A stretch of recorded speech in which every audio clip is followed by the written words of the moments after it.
السلام علیکم، میں ہوں محمد شفیق حمزہ اور آپ دیکھ رہے ہیں یوٹیوب چینل روشنی کا سفر MS۔ جیسا کہ پچھلے فرائیڈے کی ویڈیو میں ہم نے سورہ البقرہ کا انٹرو اور حروف مقطعات کے بارے میں ڈاکٹر اسرار احمد کی خوبصورت آواز میں تفصیلی بیان سنا تھا، تو آج ہم سورہ البقرہ کی تفسیر کا باقاعدہ آغاز کرنے جا رہے ہیں ڈاکٹر اسرار احمد کے دل کو چھو لینے والے انداز اور خوبصورت آواز میں۔ تو چلیے چلتے ہیں ویڈیو کی طرف۔ بسم اللہ الرحمن الرحیم نحمده ونصلي على رسوله الكريم اما بعد فاعوذ باللہ من الشیطان الرجیم بسم اللہ الرحمن الرحیم الف لام میم ذالک الکتاب لا ریب فیہ ھدی للمتقین الف لام میم ذالک الکتاب لا ریب فیہ ھدی للمتقین الذین یؤمنون بالغیب ویقیمون الصلاة ومما رزقناہم ینفقون والذین یؤمنون بما انزل الیک وما انزل من قبلک وبالآخرۃ ھم یوقنون اولئک علی ھدی من ربہم واولئک ھم المفلحون ان الذین کفروا سواء علیہم اانذرتہم ام لم تنذرہم لا یؤمنون ختم اللہ علی قلوبہم وعلی سمعہم وعلی ابصارہم غشاوہ وَلَهُمْ عَذَابٌ عَظِيمٌ صدق اللہ العظیم رب اشرح لي صدری ویسر لي امری واحلل عقدۃ من لسانی یفقہوا قولی اللہم ربنا الہمنا رشدنا واعذنا من شرور انفسنا اللہم ارنا الحق حقا وارزقنا اتباعہ وارنا الباطل باطلا وارزقنا اجتنابہ اللہم ربنا اجعلنا من عبادک المفلحین اللہم اجعلنا من عبادک المفلحین اللہم انا نعوذ بک من النار اللہم انا نعوذ بک من عذابک و سخطک۔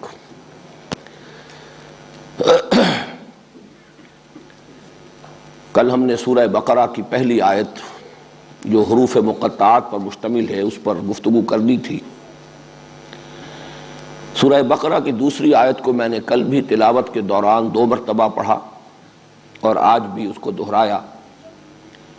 اس کی وجہ یہ ہے کہ اس میں معانقہ ہے، یہ چونکہ بار بار یہ معاملہ قرآن مجید میں آئے گا اس لیے یہی سمجھ لیجئے۔ بہت سے مواقع ایسے ہیں قرآن حکیم کے کہ جہاں کسی ایک لفظ یا کسی ایک ترکیب یا ایک ٹکڑے سے پہلے بھی 3 نقطے بنے ہوئے ہیں اور اس کے بعد بھی 3 نقطے بنے ہوئے ہیں۔ اس کے معنی یہ ہے کہ اس حصے کو 2 طرح سے پڑھا جا سکتا ہے۔ آیت کے سابق حصے سے ملا کر پڑھیے تب بھی صحیح ہے، ورنہ جو اس کے بعد لاحق ہے بعد میں آنے والا ہے اس کے ساتھ ملا کر پڑھیے تب بھی صحیح ہے۔ ذالک الکتاب لا ریب فیہ، یہاں رک کر ھدی للمتقین، یا ذالک الکتاب لا ریب فیہ ھدی للمتقین۔ یہ فیہ سے قبل بھی اور فیہ کے بعد بھی یہ 3 نقطے جو لگے ہوئے ہیں یہ علامت ہے معانقہ کی۔ یہ جو دوسری آیہ مبارکہ ہے اس میں کچھ نحوی اشکالات ہیں۔ جہاں تک ترجمے کا تعلق ہے اگرچہ اس کے ضمن میں کوئی اختلاف نہیں ہے۔ ذالک الکتاب لا ریب فیہ، یہ وہ کتاب ہے، اس میں کوئی شک نہیں ہے، یہ ہدایت ہے متقیوں کے لیے، خدا ترس لوگوں کے لیے، ان لوگوں کے لیے جو بچنا چاہیں، یا یہ وہ کتاب ہے بلا شک و شبہ، اس میں ہدایت ہے متقیوں کے لیے، بچنے والوں کے لیے۔ یہ معانقے سے جو دونوں امکانات پیدا ہوئے وقف کے، ان کے اعتبار سے جو ترجمے میں تھوڑا سا فرق واقع ہو جائے گا وہ میں نے واضح کر دیا۔ ظاہر بات ہے کہ اس میں قرآن حکیم کا تذکرہ ہو رہا ہے اس آیہ مبارکہ میں. تو جو نوٹ کرنے کی بات یہ ہے کہ جب یہ ہم پڑھتے ہیں تو قرآن حکیم مصحف ہمارے سامنے ہے، اور ذالکا یہ کہا جاتا ہے کہ یہ اشارہ بعید ہے، ھذا اشارہ قریب اور ذالکا اشارہ بعید. لیکن یہاں یہ سامنے کی جو رکھی ہوئی کتاب ہے، اس کو پڑھتے ہوئے جب ہم ذالکا کا لفظ پڑھتے ہیں اشارہ بعید کے لیے تو اس میں کچھ سوالات پیدا ہوتے ہیں. تو اس کو سمجھ لیجئے کہ اگرچہ علم صرف میں تو یہی بات پڑھائی جائے گی کہ یہ اشارہ بعید ہے، یہ اشارہ قریب ہے، لیکن یہ بعید اور قریب کے استعمالات اور اس سے پھر معنی اور بیان میں جو مختلف آراء وجود میں آتی ہیں، ان میں یہ بھی ہے کہ اگر کسی شے کا تذکرہ پہلے کیا جا چکا ہو دوران گفتگو، یا کوئی شے ایسی ہو کہ جس کا ذہن میں تصور موجود ہو، تو اس کی طرف اشارہ ذالکا سے کریں گے. اور دوسرے یہ کہ بسا اوقات کسی چیز کی تعظیم کے لیے بھی اشارہ قریب کو سمجھا جاتا ہے کہ مناسب نہیں ہے، یہ کے اندر تعظیم کا پہلو نہیں، وہ اس میں ایک تعظیم کا پہلو ہے. تو یہ دونوں مفہوم سامنے رہیں تو پھر ذالکا کا یہاں استعمال بہت مناسب ہے. یہ وہ جو ہے اسی مفہوم میں ہمارے ہاں بھی الفاظ مستعمل ہیں آ حضرت. اب آ جو ہے یہ این کے مقابلے میں اشارہ بعید ہے، این یہ ھذا اور آ وہ یہ اشارہ بعید ہے. لیکن یہ آ حضرت، آ حضور، یا یہ کہ ایک جو ہماری قدیم زبان ہے، جو لٹریری زبان ہے، اس میں جب خطوط وغیرہ لکھے جاتے تھے تو آ محترم آپ نہیں کہتے تھے کہ آپ سے میں یہ عرض کرتا ہوں، آ محترم سے یہ گزارش ہے، آ جناب سے یہ گزارش ہے. تو یہ الفاظ بھی در حقیقت اسی مفہوم میں، جس مفہوم میں کہ یہاں ذالکا کا لفظ تعظیم کے طور پر آ رہا ہے، ایسے ہی وہ فارسی کا آ جو ہے یہ بھی تعظیم کے طور پر آ جناب، آ محترم، آ حضور. ذالک الکتاب یہ وہ کتاب ہے. اب یہاں الکتاب جو ہے الف لام اس پر لگا ہوا ہے، اس سے یہ معرفہ بن گیا. اور معرفہ یقیناً اب یا تو یہ کہ الف لام کا ایک فائدہ ہوتا ہے کہ وہ استغراق، تمام چیزوں کا احاطہ کرنے والا، یا لام جنس وہ یہ نہیں ہے، یہ لام عہد ہے. کسی کتاب کا تصور ذہن میں موجود ہے، اس اعتبار سے ترجمہ کیا جاتا ہے اور صحیح ہے یہ وہ کتاب ہے، یا یہ کتاب موعود ہے. یہ وہ کتاب ہے، اس میں اشارہ ہو جائے گا جس کا تم نے خود درخواست کی اہدنا الصراط المستقیم میں. تم نے جو سوال کیا یہ اس سوال کا جواب ہے اس کتاب میں. یہ وہ کتاب ہے، یا یہ وہ کتاب ہے جس کے بارے میں پیشین گوئی موجود تھی تورات میں. یہ میں عرض کر چکا ہوں جب تعارف قرآن کے ضمن میں کچھ گفتگو ہو رہی تھی کہ تورات کی جو کتاب استثناء ہے اس میں ایک پیشین گوئی موجود ہے ان الفاظ میں. حضرت موسیٰ علیہ السلام سے خطاب کرتے ہوئے اللہ تعالیٰ نے فرمایا تھا کہ میں ان کے لیے یعنی بنی اسرائیل کے لیے ان کے بھائیوں میں سے تیرے مانند ایک نبی اٹھاؤں گا. اب یہاں خطاب ہے حضرت موسیٰ سے، یعنی اے موسیٰ تمہارے مانند میں ایک نبی اٹھاؤں گا ان کے لیے ان کے بھائیوں میں سے. اور بھائیوں سے مراد ہو سکتا ہے بنی اسرائیل کے بھائی بنی اسماعیل ہیں. حضرت ابراہیم علیہ السلام کے بیٹے اسماعیل، ان سے یہ نسل ہے قریش جن میں حضور صلی اللہ علیہ وسلم کی بعثت ہوئی. اور پھر ان کے پوتے یعنی حضرت اسحاق کے بیٹے حضرت یعقوب، ان سے وہ دوسری شاخ چلی نسل کی، وہ بنی اسرائیل کہلاتے ہیں. تو میں ان کے لیے ان کے بھائیوں میں سے تیرے مانند ایک نبی اٹھاؤں گا جس کے منہ میں اپنا کلام ڈالوں گا، وہ جو بات کہے گا میرے نام سے کہے گا. یہ جو پیشین گوئی ہے در حقیقت قرآن مجید کے بارے میں، تو گویا کہ یہاں اشارہ ہو رہا ہے ذالک الکتاب یہ وہ کتاب ہے، یہ کتاب موعود ہے، یا یہ کتاب ہدایت ہے جس کی تم نے درخواست کی اہدنا الصراط المستقیم. تو الف لام کے اضافے سے یہ اضافی معنی پیدا ہو گئے. لا ریب فیہ اس میں کوئی شک نہیں. لا ریب فیہ کے دو مفہوم لیے گئے ہیں. ایک تو اس میں کوئی شک نہیں یعنی اس میں کوئی بات ایسی نہیں ہے جو قابل شک ہو. یہ کتاب کل کی کل یقینی ہے، یقینی امور پر مشتمل ہے. یہ دعویٰ بہت بڑا ہے، دنیا میں شاید ہی کوئی کتاب اور ایسی ہو کہ جس کا آغاز اس دعوے کے ساتھ ہوتا ہو، اور یہ تو دنیا نے مانا ہے کہ کم سے کم اس پہلو سے تو کوئی شک نہیں کیا جا سکتا کہ یہ وہی کتاب ہے جو محمد نے صلی اللہ علیہ وسلم اپنی امت کو عطا کی۔ جو نہیں بھی مانتے اسے کلام اللہ، وہ بھی یہ مانتے ہیں کہ اس کا ٹیکسٹ بالکل پیور ہے، اس میں کہیں کوئی تحریف نہیں ہوئی ہے، اس میں کوئی تبدیلی نہیں ہوئی ہے، بجن سے ہی یہ وہی کتاب ہے جو محمد نے صلی اللہ علیہ وسلم اپنی امت کو عطا کی۔ ہمارا اس کے بعد اس سے مزید یقین اور ایمان یہ ہے کہ یہ وہی کتاب ہے جو اللہ نے حضور کو عطا فرمائی اور حضور نے امت کو عطا فرمائی۔ لیکن جو نہیں مانتے حضور کو نبی، وہ بھی اس درجے تک تسلیم کرنے پر مجبور ہے کہ یہ وہ کتاب ہے، یہ کتاب محفوظ ہے۔ اس لیے اس اعتبار سے اس میں کوئی شک نہیں کہ یہ وہی کتاب ہے جو محمد صلی اللہ علیہ وسلم نے اپنی امت کو عطا کی، اور ہمارے نزدیک یہ وہی کتاب ہے جو اللہ نے اپنے بندے محمد صلی اللہ علیہ وسلم پر نازل فرمایا، اس میں کوئی شک نہیں۔ دوسرے یہ کہ اس کے کتاب اللہ ہونے میں کوئی شک نہیں، یہ در حقیقت اس کا دوسرا مفہوم ہے، بلکہ بعض مفسرین نے اس پر تفصیل سے کلام کیا ہے کہ یہی زیادہ موضوع ہے۔ لا ریب فی، اس میں کوئی شے قابل شک نہیں ہے، اس میں جو امور بیان ہوئے ہیں سب یقینی ہیں، اس میں جو خبریں دی گئی ہیں سب یقینی ہیں، اس میں جو پیشین گوئیاں ہیں وہ سب یقینی ہیں، اس میں جو حقائق بیان ہوئے ہیں وہ سب یقینی ہیں، ان میں جو اوامر اور نواہی ہیں وہ بھی عقل محکم کی بنیاد پر ہیں، پختہ ہیں، محکم ہیں، یقینی ہیں۔ لیکن یہ کہ یہ دوسرا پہلو کہ یہ کتاب اللہ ہے، اس کے کتاب اللہ ہونے میں کوئی شک نہیں۔ اس طریقے سے یہ ایک ہی گویا کہ سٹیٹمنٹ بن جائے گا، ذالک الکتاب لا ریب فیہ، یہ وہ کتاب موعود ہے اور اس کے کتاب موعود ہونے میں، یا یہ وہ کتاب الہی ہے اور اس کے کتاب الہی ہونے میں کوئی شک نہیں۔ اس میں جو ترکیب نحوی ہے اس پر بھی ذرا توجہ کر لیں۔ ذالک الکتاب، ایک رائے تو یہ ہے کہ ذالکا یہ اس میں اشارہ ہے، معرفہ ہے، یہ مبتدا ہے، الکتاب خبر ہے، خبر اول، اور لا ریب فیہ اسی کی خبر دوم ہے، اس میں کوئی شک نہیں۔ ھدی للمتقین اسی کی خبر سوم ہے، تین خبریں ہیں اور مبتدا صرف ذالکا۔ ایک رائے یہ کہ ذالک الکتاب اشارہ مشار الیہ مل کر یہ مبتدا ہے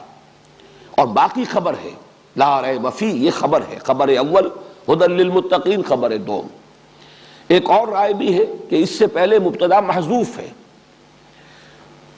ھذا ذالک الکتاب، یہ ہے وہ کتاب، اور اس کے بعد لا ریب فیہ یہ گویا کہ اس کے لیے بدل کے طور پر، صفت کے طور پر، یہ ہے وہ کتاب جس میں کوئی شک نہیں، جس کے کتاب الہی ہونے میں کسی شک و شبے کی گنجائش نہیں۔ ھدی للمتقین،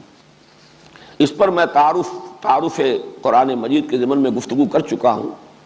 یہ ہدایت ہے، رہنمائی ہے، سورہ فاتحہ میں لفظ آ چکا اہدنا الصراط المستقیم، ہم ہدایت کی درخواست کرتے ہیں، یا جیسا کہ میں تفصیلاً عرض کر چکا ہوں سورہ فاتحہ کے ضمن میں کہ ایک سلیم الفطرت سلیم العقل انسان ایمان کے بنیادی حقائق تک تو خود پہنچ جاتا ہے، اس میں یہ کہ بہرحال ضرورت ہوتی ہے یقین کی گہرائی کی، وہ انبیاء اور رسولوں کے بغیر ممکن نہیں، یا اس میں تفصیلات کا رنگ جو ہے اس خاکے میں یہ بھی انبیاء اور رسول کے ذریعے ہی سے بھرا جا سکتا ہے۔ لیکن بنیادی طور پر جو ایمان کے حقائق ہیں، اللہ تعالیٰ اور اس کی توحید کہ وہ خالق ہے، مالک ہے، رب ہے، تنہا ہے، تمام صفات کمال اس کی ذات میں بتمام و کمال موجود ہیں، سبوح ہے، قدوس ہے، حمید ہے، غنی ہے، اور یہ کہ انسانی اعمال ضائع ہونے والی چیزیں نہیں ہیں، مکافات عمل، مجازات اس کا ظہور ہو کر رہے گا۔ وہ دو چیزیں کہ جو حضرت لقمان کے نصاحے میں آئیں، گویا کہ یہ چیزیں تو وہ ہیں کہ جو بغیر وحی کے، بغیر نبوت و رسالت کے بھی سلیم العقل انسان، سلیم فطرت انسان یہاں تک پہنچ جاتا ہے۔ البتہ اس سے آگے وہ محتاج ہے، محسوس کرتا ہے کہ مجھے ضرورت ہے تفصیلی ہدایت، زندگی میں یہ جو ہر قدم پر دو راہے، تراہے، چوراہے آتے ہیں، ان میں کہیں غلط موڑ نہ مڑ جاؤں، اور وہ کیفیت نہ ہو جائے کہ یک لحظہ غافل گشتم و صد سالہ راہم دور شد، ذرا سا غلط موڑ انسان مڑ جائے تو پھر وہ اس کی گمراہی جو ہے بڑھتی چلی جاتی ہے۔ تو عملی طور پر زندگی گزارنے کے طور اور طریقوں، کدھر جاؤں کدھر نہ جاؤں، کیا کروں کیا نہ کروں، خاص طور پر یہ کہ اجتماعیات انسانیہ میں توازن کیسے پیدا کیا جائے، فرد اور اجتماعیت کے مابین حقوق و فرائض کا توازن کیا ہو، مرد اور عورت کے حقوق و فرائض کے مابین توازن اور اعتدال کی شکل کیا ہو، عدل بھی ہو، انصاف بھی ہو، اعتدال بھی ہو، توازن بھی ہو۔ اسی طرح سرمایہ اور محنت کے درمیان توازن اور اعتدال اور عدل جو ہے کیسے ہو، یہاں انسان محسوس کرتا ہے اپنی احتیاج اور ضرورت، اور اس کے لیے وہ درخواست کرتا ہے اہدنا الصراط المستقیم۔ تو در حقیقت اسی کے لیے یہ قرآن نازل ہوا، گویا کہ اس دعا کا جواب ہے جو یہاں سے شروع ہو رہا ہے، الف لام میم ذالک الکتاب لا ریب فیہ ھدی للمتقین۔ اسی ضمن میں یہ بات بھی عرض کی جا چکی ہے کہ متقی شخص جو ہے وہ کون ہے؟ جس کے اندر کے اخلاقی حس موجود ہے۔ انسان کی فطرت کی صحت جو ہے اس کی علامت ایک طرف جذبہ شکر اور جذبہ رحم، یہ رحم اور شکر در حقیقت ایک ہی جذبے کے دو رخ ہیں۔ اگر کسی نے آپ کے ساتھ بھلائی کی ہے تو آپ کے اندر سے جذبہ تشکر، جذبہ شکر ابھرنا چاہیے۔ اگر کسی کو آپ تکلیف میں اور احتیاج میں مبتلا دیکھتے ہیں تو آپ کے اندر جذبہ رحم پیدا ہونا چاہیے۔ یہ دونوں در حقیقت ایک ہی تصویر کے دو رخ ہیں۔ اگر فطرت انسانی اپنی صحت پر اور سلامتی پر برقرار ہے تو یہ کیفیت پیدا ہونا لازمی۔ اور دوسری اس کی ڈائمنشن، صحت فطرت کی علامت اور اس کا ثبوت اور اس کا مظہر، انسان میں نیکی اور بدی کی تمیز موجود ہو، گویا کہ اخلاقی حس اس کی بیدار ہو، اور نیکی کی طرف رغبت پائی جائے اور بدی سے ایک نفرت، ایک گونا نفرت، چاہے مجبوراً یا یہ کہ کسی درجے میں وقتی طور پر حالات سے متاثر ہو کر کوئی غلط کام کر بیٹھے، لیکن یہ کہ اس کو یہ احساس رہے کہ یہ غلط کام ہے جو میں کر رہا ہوں اور یہ میں نے اچھا نہیں کیا ہے، گویا کہ ضمیر مردہ نہ ہو گیا ہو، ضمیر زندہ ہو۔ اور یہی کیفیت ہے جو تقویٰ کا نقطہ آغاز ہے۔ اصل میں یہ جو دو رکوع ہیں اس سورہ بقرہ کے، جن کے بارے میں کل میں عرض کر چکا ہوں کہ یہ تمہیدی نوعیت کے ہیں، ان کے ضمن میں خاص طور پر نوٹ کر لیجئے کہ میں نے تعویل عام اور تعویل خاص، یہ دو اصطلاحات ہیں جو تمہیدی گفتگو تھی تعارف قرآن کے بارے میں، اس کے ضمن میں ان اصطلاحات کی تشریح میں نے کی تھی کہ قرآن حکیم ایک خاص وقت میں، ایک خاص ٹائم اینڈ سپیس کمپلیکس میں نازل ہوا ہے۔ یوں سمجھیے کہ 610 سے لے کر سن عیسوی 610 سے اور 632 تک کا یہ تو ہے وقت کا زمانہ ہے کہ جس میں قرآن نازل ہوا۔ پھر یہ کہ اس کے جغرافیائی اور وہ جو معاملات ہیں کہ کہاں نازل ہوا، حجاز میں نازل ہوا، اکثر و بیشتر حجاز میں نازل ہوا، اس لیے کہ مکہ مکرمہ بھی حجاز میں ہے، اور مکی دور میں آپ کے جو سفر ہوئے وہ سب کے سب حجاز میں تھے، طائف بھی حجاز کا شہر ہے، پھر ہجرت فرما کر آپ مدینہ تشریف لے گئے، وہ بھی حجاز کا شہر ہے۔ تو مکی صورتیں، مدنی صورتیں، پھر سفر آپ نے کیے ہیں جو جنگ کے سلسلے میں، مختلف غزوات کے سلسلے میں، وہ تقریباً سب کے سب حجاز میں ہیں۔ سب سے طویل سفر آپ کا جو ہے غزوہ تبوک کے لیے، وہ بھی حجاز کا سرا کہا جا سکتا ہے۔ تو قرآن نازل ہوا 610 سے 632 تک کے درمیانی عرصے میں، اور حجاز میں نازل ہوا۔ اب وہاں ایک قوم تھی، اس قوم کے کچھ عقائد تھے، نظریات تھے، اس کی کچھ اخلاقی حالت تھی، اس کی کچھ ثقافتی اور اجتماعی اور تہذیبی کیفیات تھیں۔ یہ بھی ایک خاص پس منظر ہے جس میں قرآن نازل ہو رہا ہے، اس لیے کہ وہ لوگ اس کے اولین مخاطب ہیں۔ اسی طریقے سے جو آیات نازل ہوئی ہیں مختلف مواقع پر اور صورتیں، ان کا پھر ایک واقعاتی پس منظر بھی ہے، کب نازل ہوئی۔ اب یہ سورہ مبارکہ جیسے کہ کل میں وضاحت سے عرض کر چکا ہوں، یہ نازل ہوئی ہے مدینہ منورہ میں ہجرت کے بعد، ہجرت کے فوراً بعد سے لے کر غزوہ بدر سے متصلاً قبل تک۔ استثناءات ہیں، بعض آیات ہیں کہ جو پہلے یا بعد میں نازل ہوئی، لیکن یہ کہ اکثر و بیشتر زیادہ سے زیادہ 5-6 آیات ایسی نکلے گی پوری سورہ مبارکہ میں کہ جو اس عرصے سے باہر ہوں، ورنہ یہ کہ پوری سورت جو ہے اس عرصے میں نازل ہوئی۔ اب اس وقت جب یہ آیات نازل ہو رہی ہیں تو اس کا ایک خاص کانٹیکسٹ ہے، یہ ہے تعویل خاص۔ اس کانٹیکسٹ میں رکھ کر سمجھنا، غور و فکر کرنا کہ اس وقت ان کا کیا مفہوم واضح ہوا، کیا سمجھا گیا۔ جنہوں نے پہلی مرتبہ یہ آیات سنی محمد الرسول اللہ صلی اللہ علیہ وسلم کی زبان مبارک سے، انہوں نے کیا سمجھا۔ بسا اوقات آیات میں گویا کہ انگلی تو بہرحال نہیں اٹھائی جاتی، لیکن گویا کہ انگلی اٹھا کر اشارہ کر دیا جاتا ہے، ایک روح سخن ہے، اشارہ ہے گفتگو میں۔ لیکن یہ کہ دوسری طرف یہی کلام پاک ہے جو ابدی ہدایت اس کے اندر ہے، ہمیشہ ہمیش کے لیے ہدایت ہے۔ یہ صرف اس دور کے لوگوں کے لیے نازل نہیں ہوا، اس خاص علاقے کے لوگوں کے لیے نازل نہیں ہوا، بلکہ یہ تو پوری نوع انسانی کی ہدایت کے لیے نازل ہوا۔ ابد الآباد تک کے لیے، تا قیام قیامت تمام انسانوں کی ضروریات اس کو پورا کرنی ہے۔ اس کے اعتبار سے یہ ہے الاعتبار لعموم اللفظ لا لخصوص السبب، یہ اصول ہے کہ جب قرآن مجید پر غور کیا جائے گا تو تعویل عام جب کی جائے گی تو الفاظ کے عموم پر نگاہ ہوگی۔ اگر اسے اس کے تاریخی پس منظر سے کاٹ بھی دیا جائے، فرض کیجئے کسی کو نہیں معلوم ہے کہ اس کا تاریخی پس منظر کیا ہے ان آیات کا یا اس صورت کا، تب بھی تو بہرحال یہ الفاظ ہے، الفاظ کے معنی ہے، ان الفاظ کا جو عموم ہے معنی کے اعتبار سے اس کو سامنے رکھ کر غور کیا جائے تو یہ تعویل عام ہوگی۔ ان دو رکوعوں کے اعتبار سے بڑی اہمیت ہے اس کی کہ اس کو علیحدہ علیحدہ سمجھا جائے، تعویل خاص کے حوالے سے اس کا مفہوم کیا ہے اور تعویل عام کے حوالے سے اس کا مفہوم کیا ہوگا۔ اس لیے کہ یہاں اب جن متقیوں کا ذکر ہو رہا ہے، اس لیے کہ میں کل عرض کر چکا ہوں 3 گروہوں کو علیحدہ علیحدہ اللہ تعالیٰ نے نمایاں کر دیا ہے، ممیز کر دیا ہے۔ ایک وہ لوگ ہیں جو اس قرآن کی سے ہدایت پا سکتے ہیں یا جنہوں نے اس قرآن سے ہدایت پائی ہے، اس لیے کہ یہاں آپ دیکھیں گے کہ پہلی 5 آیات جو ہیں ان میں جہاں دوسری آیت میں لفظ آیا ہے ھدی للمتقین، لیکن اختتام ہو رہا ہے اولئک علی ھدی من ربہم، یہ کتاب ہدایت ہے ایسے متقیوں کے لیے جن کی یہ صفات آ رہی ہیں، اور یہ متقی لوگ اپنے رب کی طرف سے ہدایت پر ہیں۔ یہ گویا کہ دونوں مفہوم ہو گئے کہ ابتدا میں تو یہ بیان کیا جا رہا ہے کہ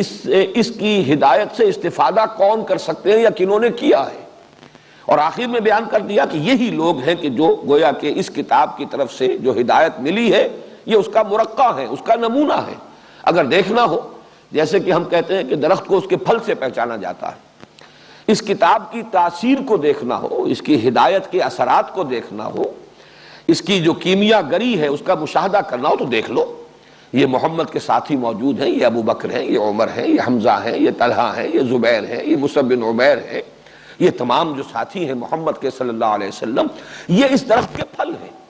ان سے پہچانو کہ یہ کتاب ہدایت کتنی حسین ہے۔ اس اعتبار سے تو گویا کہ تعویل خاص جو میں کر رہا ہوں اس کی روح سے تو ان کا ہدف اور ان کا مصداق ہے صحابہ کرام،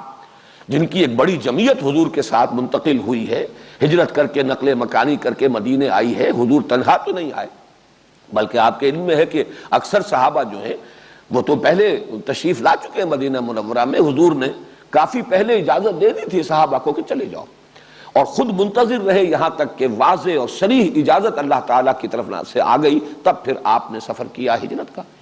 تو یہ گروہ ہے کہ جو پہنچ گیا مدینے میں، گویا کہ ان کی طرف انگلی اٹھا کر اشارہ کیا جا رہا ہے کہ اس کتاب کی برکات کا اگر مشاہدہ کرنا ہو، اس کے اندر جو ہدایت مضمر ہے اگر اس کا ایک ثبوت دیکھنا ہو تو دیکھ لو یہ صحابہ کی جماعت موجود ہے۔ یہ تو ہوئی تعویل خاص، اور تعویل عام کیا ہوگی کہ ہمیشہ ہمیش کے لیے بھی اس کتاب سے اگر کسی کو ہدایت پانی ہے تو اس کی کچھ شرائط ہے، جب تک یہ شرائط پوری نہیں کی جائیں گی اس کتاب کی ہدایت سے انسان استفادہ نہیں کر سکے گا، وہ بھینس کے آگے بینگ بجانے کے مترادف ہو کر رہ جائے گی یہ کتاب، اس لیے کہ یہ شرائط ہوں گی تو استفادہ ہوگا۔ اس اعتبار سے صرف لفظ تقوی پر غور کیجئے کہ ھدی للمتقین، تقوی کی اصل اساس کیا ہے؟ تقوی بنا ہے وقا یقی سے، وقا کے معنی بچانا، اسی سے وہ فعل امر ہے جو اس دعا میں ہے وقنا عذاب النار، اگرچہ فعل امر صرف قے ہے، واو تو اس میں حرف عطف ہے، لیکن یہ کہ عام طور پر وہ وقا سے شاید زیادہ لوگ سمجھ لیں، یاد رہ جائے، وقنا عذاب النار ہمیں بچا آگ کے عذاب سے۔ لیکن یہ کہ اس سے جب باب افتعال میں مصدر آتا ہے ابتقا واو کے ساتھ، وقا سے ابتقا بنے گا، لیکن وا اور تا جو ہے یہ مل کر اتقا، تے پر اب تشدید ہو گئی، اتقا کے معنی بچنا، یہ اس کا لغوی مفہوم ہے بنیادی، بچنا، بچنے کی خواہش رکھنے والے، کس چیز سے بچنا؟ یعنی وہی جو بات میں نے عرض کی تھی کہ جن کی فطرت صحت پر قائم ہے، پرورٹ نہیں ہوئی، جن کی فطرت مسخ نہیں ہوئی، وہ فطرت اگر اپنی صحت اور سلامتی پر برقرار ہے تو ان کے اندر اخلاقی حس ہوگی، وہ پہچانیں گے کہ یہ نیکی ہے، یہ بدی ہے، اور بدی سے بچنا چاہیں گے۔ یہ جن کے اندر جذبہ ہے گویا کہ وہ طالب ہدایت ہے، انہیں ہے کہ جس کو کہ فائدہ پہنچائے گی یہ اس قرآن مجید کی ہدایت، ھدی للمتقین۔ اور اسی کا اگر تقابل آپ کریں آگے چل کر اسی سورہ مبارکہ میں جہاں رمضان مبارک کا ذکر آیا ہے، شہر رمضان الذی انزل فیہ القرآن ھدی للناس وبینات من الھدی والفرقان، تو وہاں ھدی للناس، تمام لوگوں کے لیے ہدایت۔ اور کل جو میں نے آپ کو سنائی تھی سورہ آل عمران کے آغاز میں بھی ھدی للناس، تمام لوگوں کے لیے ہدایت۔ اب ان دونوں میں بھی بلکہ مجھے یاد آ گیا کہ ستیارتھ پرکاش نامی ایک کتاب لکھی گئی تھی، اب آج سے یہ 60-70 سال قبل کی بات ہے، وہ سوامی کہلاتے ہیں ہندوؤں کے، دیانند سرسوتی، ان کا جو 14واں باب تھا اس کتاب کا، اس میں قرآن مجید پر اعتراضات تھے۔ ان میں سے ایک اعتراض بڑا یہ تھا کہ یہ عجیب کتاب ہے، ھدی للمتقین، متقیوں کے لیے ہدایت، تو متقی تو پہلے ہی پرہیزگار ہیں، خدا ترس ہیں، نیک ہیں، تقویٰ کے معنی یہ ہے متقی انسان، اب اسے ہدایت کی کیا ضرورت ہے؟ ہدایت کی ضرورت ہے گمراہوں کو، بھٹکے ہوئوں کو، جو کہیں تلاش حق میں ابھی سرگرداں ہوں ان کو۔ یہ ھدی للمتقین، پہلے ہی سے تقویٰ کسی کے پاس ہے تو اسے ہدایت کی ضرورت کیا ہے؟ تب اس کو سمجھ لیجئے کہ اس تقویٰ کا اصل میں یہ کتنا براڈ سپیکٹرم ہے۔ متقی کے معنی ہوں گے جس میں اخلاقی حس برقرار ہے، اور یہ اخلاقی حس کا برقرار ہونا، نیکی اور بدی میں تمیز، یہ گویا کہ اس کی صحت فطرت کی علامت ہے۔ لیکن یہاں سے آگے چلیے، جس میں یہ حس ہے وہ بدی سے بچے گا، پھر اس سے آگے بڑھ کر اس نے اپنے رب کو اگر پہچان لیا ہے، وہ اگر اللہ کی کتاب سے واقف ہے تو اب اس پر عمل کرے گا، اور تقویٰ، اور اب اس کی زندگی کے اندر تقویٰ پیدا ہو جائے گا۔ ایک ایسا شخص جو اللہ تعالیٰ کے احکام کو توڑنے سے بچتا ہو، جو اللہ کے عذاب سے، اس کی سزا سے بچنے کے لیے کوشاں ہو، یہ متقی اب بن گیا اصطلاحی معنی میں متقی۔ اس لیے کہ اصطلاحی معنی میں متقی وہ شخص ہے جو پرہیزگار ہے، بدی سے بچتا ہے، گناہوں سے بچتا ہے، اللہ کے احکام کو توڑنے سے بچتا ہے، اس کے احکام پر عمل پیرا ہے، اور لرزاں و ترساں رہتا ہے، عذاب جہنم سے بچنا چاہتا ہے، آخرت کے عذاب سے اپنے آپ کو بچانا چاہتا ہے، وہ متقی ہے۔ لیکن یہ کہ متقی کا جو لغوی مفہوم ہے وہ یہ کہ جس کے اندر اخلاقی حس بیدار ہے، جو نیکی اور بدی میں تمیز کرتا ہے۔ اس اعتبار سے گویا کہ جس میں یہ بھی نہیں ہے، ہم کہہ سکتے ہیں کہ اس کے آگے تو ایسے ہی ہے جیسے اندھے کے سامنے آپ نے ہیرے بکھیر دیے، وہ نہیں دیکھ سکتا کہ ان میں کیا فرق ہے، ہیرے میں اور کسی کانچ کے ٹکڑے کے اندر کوئی فرق اسے معلوم نہیں۔ اسی طریقے سے جیسے میں نے ابھی کہا تھا کہ بھینس کے آگے بین بجائی جائے، اسے کیا پتا ہے کہ یہ کیا ہے جو میرے سامنے کیا جا رہا ہے۔ اسی طریقے سے جس میں یہ حس ہی نہیں، یا اس سے بھی زیادہ عمدہ ایک تشبیہ موجود ہے، جس شخص کو سرے سے بھوک ہی نہیں، بہترین کھانے رکھ دیجئے اس کے سامنے، ظاہر بات ہے اس کی رغبت ہوگی نہیں، ہاتھ بڑھائے گا ہی نہیں، اس لیے کہ بھوک ہی نہیں۔ بعض بیماریوں میں جہاں بھوک مر جاتی ہے، کیسے آپ نے دیکھا ہے کہ بچوں کے لیے مائیں خوش آمدید کرتی ہیں کہ یہ لے لو، یہ لے لو، یہ کھا لو، کسی شے کی طرف بچہ جو ہے رخ کرنے کو تیار نہیں۔ تو جس میں طلب ہی نہیں ہے، اعلیٰ سے اعلیٰ شے اس کے سامنے رکھ دیجئے، وہ اس کی طرف رغبت نہیں ہوگی، وہ متوجہ نہیں ہوگا۔ اس اعتبار سے ھدی للمتقین، یہ گویا کہ اگر ابتدائی لغوی مفہوم ہو تو یہ تعویل عام ہے۔ قرآن سے ہدایت کی شرط لازم یہ ہے کہ انسان کے اندر نیکی اور بدی کی تمیز موجود ہو، اور اس کے اندر بدی سے بچنے کا ایک جذبہ پایا جائے۔ اگر یہ طلب ہے تو قرآن مجید کی ہدایت سے استفادہ کر سکے گا، ورنہ نہیں۔ اور تعویل خاص کے اعتبار سے ھدی للمتقین، دیکھو یہ متقیوں کی جماعت، جیسے کہ ابھی میں نے نام گنوائے، کبار صحابہ مہاجرین میں، وہ تو ظاہر بات ہے کہ حضور صلی اللہ علیہ وسلم کی جو تربیت ہے اور قرآن حکیم کی جو ہدایت ہے نظری اور فکری اور علمی، اس کا سب سے بڑا ثبوت، اور 13 برس کی حضور کی تربیت اور تزکیہ جو ہے اس سے مستفید ہونے والے لوگوں کی ایک جماعت موجود تھی، یہ گلدستہ موجود ہے، سامنے دیکھ لو، ھدی للمتقین۔ یہ کتاب ہدایت ہے جس کی ہدایت کا مرقع، جس کی ہدایت کا مظہر، جس کی برکات کا ظہور ان اشخاص کی زندگیوں میں ہوا ہے جو تمہارے سامنے موجود ہے۔ یہ تعویل خاص، اور وہ پہلی جو ہے وہ تعویل عام، ھدی للمتقین۔ الف لام میم ذالک الکتاب لا ریب فیہ ھدی للمتقین الذین یؤمنون بالغیب۔ اب یہاں بھی اس پر بھی چونکہ گفتگو ہو چکی ہے تعارف کلام پاک کے ضمن میں جو میں نے باتیں عرض کی تھی، یؤمنون بالغیب، وہ لوگ کہ جو ایمان رکھتے ہیں غیب پر، یا ایمان رکھتے ہیں غیب میں ہوتے ہوئے۔ یہ بات جو ہے یہاں پر اگر تو اسے صلہ مانا جائے تو یہ صلہ جو ہے اس کا مطلب ہوگا جو ایمان کن کن چیزوں پر، کس چیز پر، جیسے کہ ایمان باللہ، اللہ پر ایمان، ایمان بالآخرہ، آخرت پر ایمان، ایمان بالرسول، رسول پر ایمان، یہ بات و صلہ کہلائے گا۔ اور جیسا کہ میں بڑی وضاحت سے اسی سال کے دوران جو یہاں حقیقت ایمان پر جو میرے خطبات ہوئے تھے 5، ان میں تفصیل سے عرض کر چکا ہوں کہ امنا یا امنو، امن میں ہونا، آمنا یومنو، کسی کو امن دینا، اور اس کے بعد جب با آ جائے یا لام آ جائے تو کسی کی تصدیق کرنا، وثوق پر، وثوق کے ساتھ، اعتماد کے ساتھ کسی کو ماننا، یہ گویا کہ اس کا اصطلاحی مفہوم ہے۔ تو اگر بے کو صلہ مانا جائے با کو تو اس کا مطلب ہے وہ غیب پر ایمان رکھتے ہیں، الذین یؤمنون بالغیب۔ اب اس سے مراد کیا ہے؟ مراد یہ ہے کہ ایمانیات کے جتنے بھی جو آرٹیکلز آف فیتھ ہیں، جن جن چیزوں پر ایمان گویا کہ مطلوب ہے ایک بندہ مومن سے، وہ تمام چیزیں غیب سے متعلق ہیں۔ اس لیے کہ بظاہر تو یہ کہا جا سکتا ہے رسول تو ان کے سامنے موجود تھے، غیب میں تو نہیں تھے، لیکن غور کیجئے رسول جو ان کے سامنے تھے صلی اللہ علیہ وسلم، وہ ایک انسان تھے، ایک بشر تھے۔ وہ عبداللہ کے بیٹے، عبد المطلب کے پوتے تھے،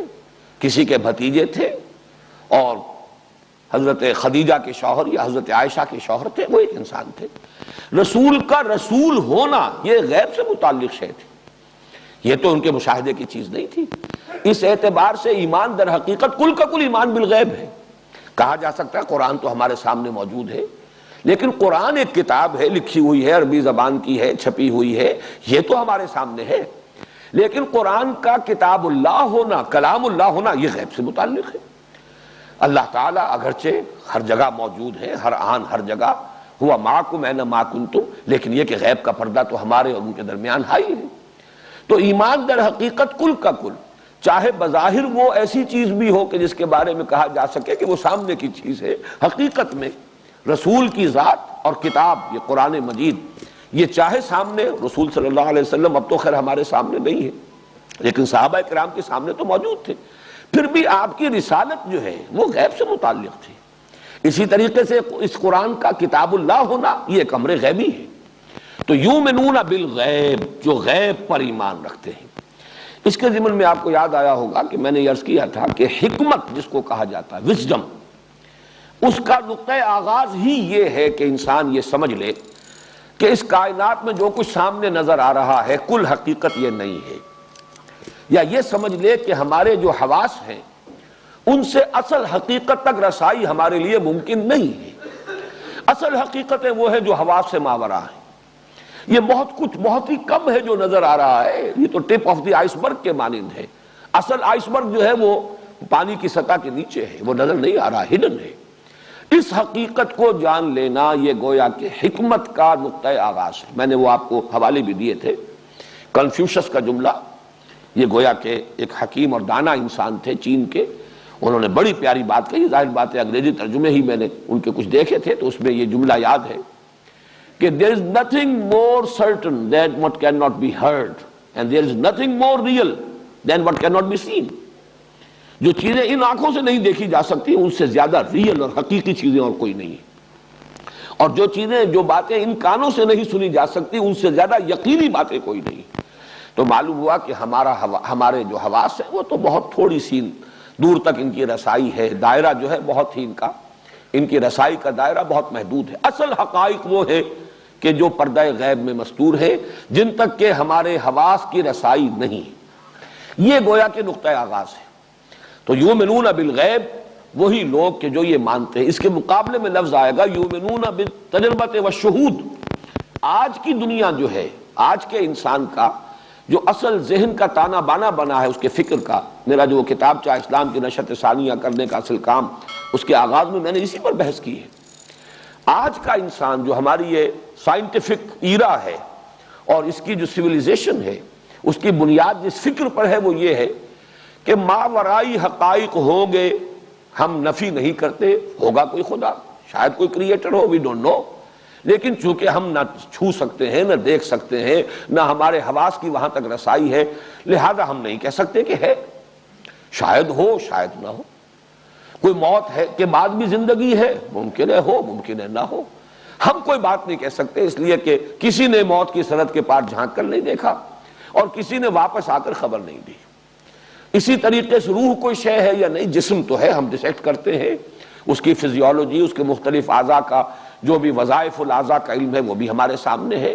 اناٹمی فزیولوجی ہم جانتے ہیں، لیکن روح بھی کوئی شے ہے ہم نہیں کہہ سکتے۔ اب یہ تمام جو ہے کہ ان چیزوں کو ماورائی حقیقتوں پر سے توجہ ہٹ گئی، ہوگی یا نہیں ہوگی کوئی بحث نہیں ان سے۔ اصل بحث جو ہے، اصل جو جستجو ہے،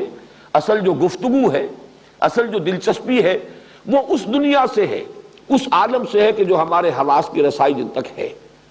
یہ زندگی سامنے موجود ہے، اس کا نفع بھی محسوس، نقصان بھی محسوس، اس کی لذتیں بھی انسان کو محسوس ہوتی ہے، اس کی کلفتیں یہ بھی انسان محسوس کرتا ہے۔ یہ کائنات موجود ہے، اس کے ماورا کوئی اور عالم ہے، کوئی عالم امر بھی ہے، ہم نہیں کہہ سکتے۔ ملائکہ کوئی ہے نہیں ہے، ہم نہیں کہہ سکتے، ہم نے دیکھا نہیں، ہمارے حواس کی گرفت میں آتے نہیں۔ جنات ہیں نہیں ہیں، ہم نہیں جانتے۔ اس طریقے سے پوری اب اس وقت کی جو سوچ ہے انسان کی، وہ تجربہ اور شہود جو ہمارے ایکسپیرینس میں جو چیز آئے اور جو ہمارے حواس کی گرفت میں ہو اور اس تک رسائی ہو سکے حواس کے ذریعے سے، وہ انسان کی دلچسپی کا، اس کی گفتگو کا، اس کی تحقیق کا، تفتیش کا، سب کا جو ہے وہ مرکز اور فوکس بن چکا ہے۔ یہاں پر قرآن مجید گویا کہ پہلے ہی نقطہ، یعنی سمجھیے کہ آغاز ہی میں پہلے قدم پر واضح کر رہا ہے الذین یؤمنون بالغیب۔ اس تک جو کوئی نہیں پہنچا، اس حقیقت تک، میں نے بریڈلے کا بھی حوالہ دیا تھا، اس کی بڑی مشہور کتاب ہے اپیئرنس اینڈ ریئلٹی، حقیقت کچھ اور ہوتی ہے، نظر کچھ اور آ رہی ہوتی ہے۔ تو اس اعتبار سے یہاں تک جو پہنچا ہو وہ قرآن کی ہدایت سے استفادہ کر سکے گا، یہ وہ تعویل عام ہو گئی۔ گویا کہ شرط اول یہ کہ اخلاقی حس اس کے اندر برقرار ہو، نیکی اور بدی کی تمیز موجود ہو، نیکی کی طرف رغبت فی الجملہ اور نفی سے اور بدی سے نفرت فی الجملہ موجود ہو۔ یہ ایک علامت ہے، یہ شرط اول ہے تعویل عام کے اعتبار سے قرآن کی ہدایت سے مستفید ہونے کے لیے۔ نمبر دو یہ کہ وہ حکمت جس کا نقطہ آغاز یہ ہے کہ یہی کچھ نہیں ہے، یہ عالم جو ہمارا مادی عالم ہے، جو ہمارے حواس کی، اور حواس سے ظاہر بات ہے آپ نے ٹیلیسکوپ ایجاد کر لی تو وہ بھی تو بینائی کے لیے ایک مزید ایڈ ہے، مزید اس میں اضافہ کر دیتی ہے، اس کی رسائی زیادہ ہو گئی۔ دیکھنے والی شے تو یہی آنکھ ہے، یا آپ نے مائکروسکوپ ایجاد کر لی، دیکھنے والی تو مائکروسکوپ کے تھرو بھی یہی آنکھ ہے۔ آنکھ کی ہی صلاحیت کو بڑھا دیا گیا ہے، وہ چاہے اس کو ٹیلیسکوپ کے ذریعے سے بڑھا دیا گیا ہو فاصلے کے اعتبار سے، اور مائکروسکوپ کے ذریعے سے بڑھا دیا گیا ہو اس کی تفاصیل اور اس کی باریکیوں کے اعتبار سے، باقی اصل شے تو یہی آنکھ ہے۔ تو یؤمنون بالغیب، جو یہ سمجھ لیں کہ واقعہ یہ ہے کہ اصل حقائق جو ہے اس کائنات کے، کون و مکان کے، وہ تو غیب سے متعلق ہے۔ یہ مفہوم ہوا گویا کہ تعویل عام کے اعتبار سے، اور تعویل خاص وہ ظاہر بات ہے کہ وہ صحابہ کرام جو موجود تھے،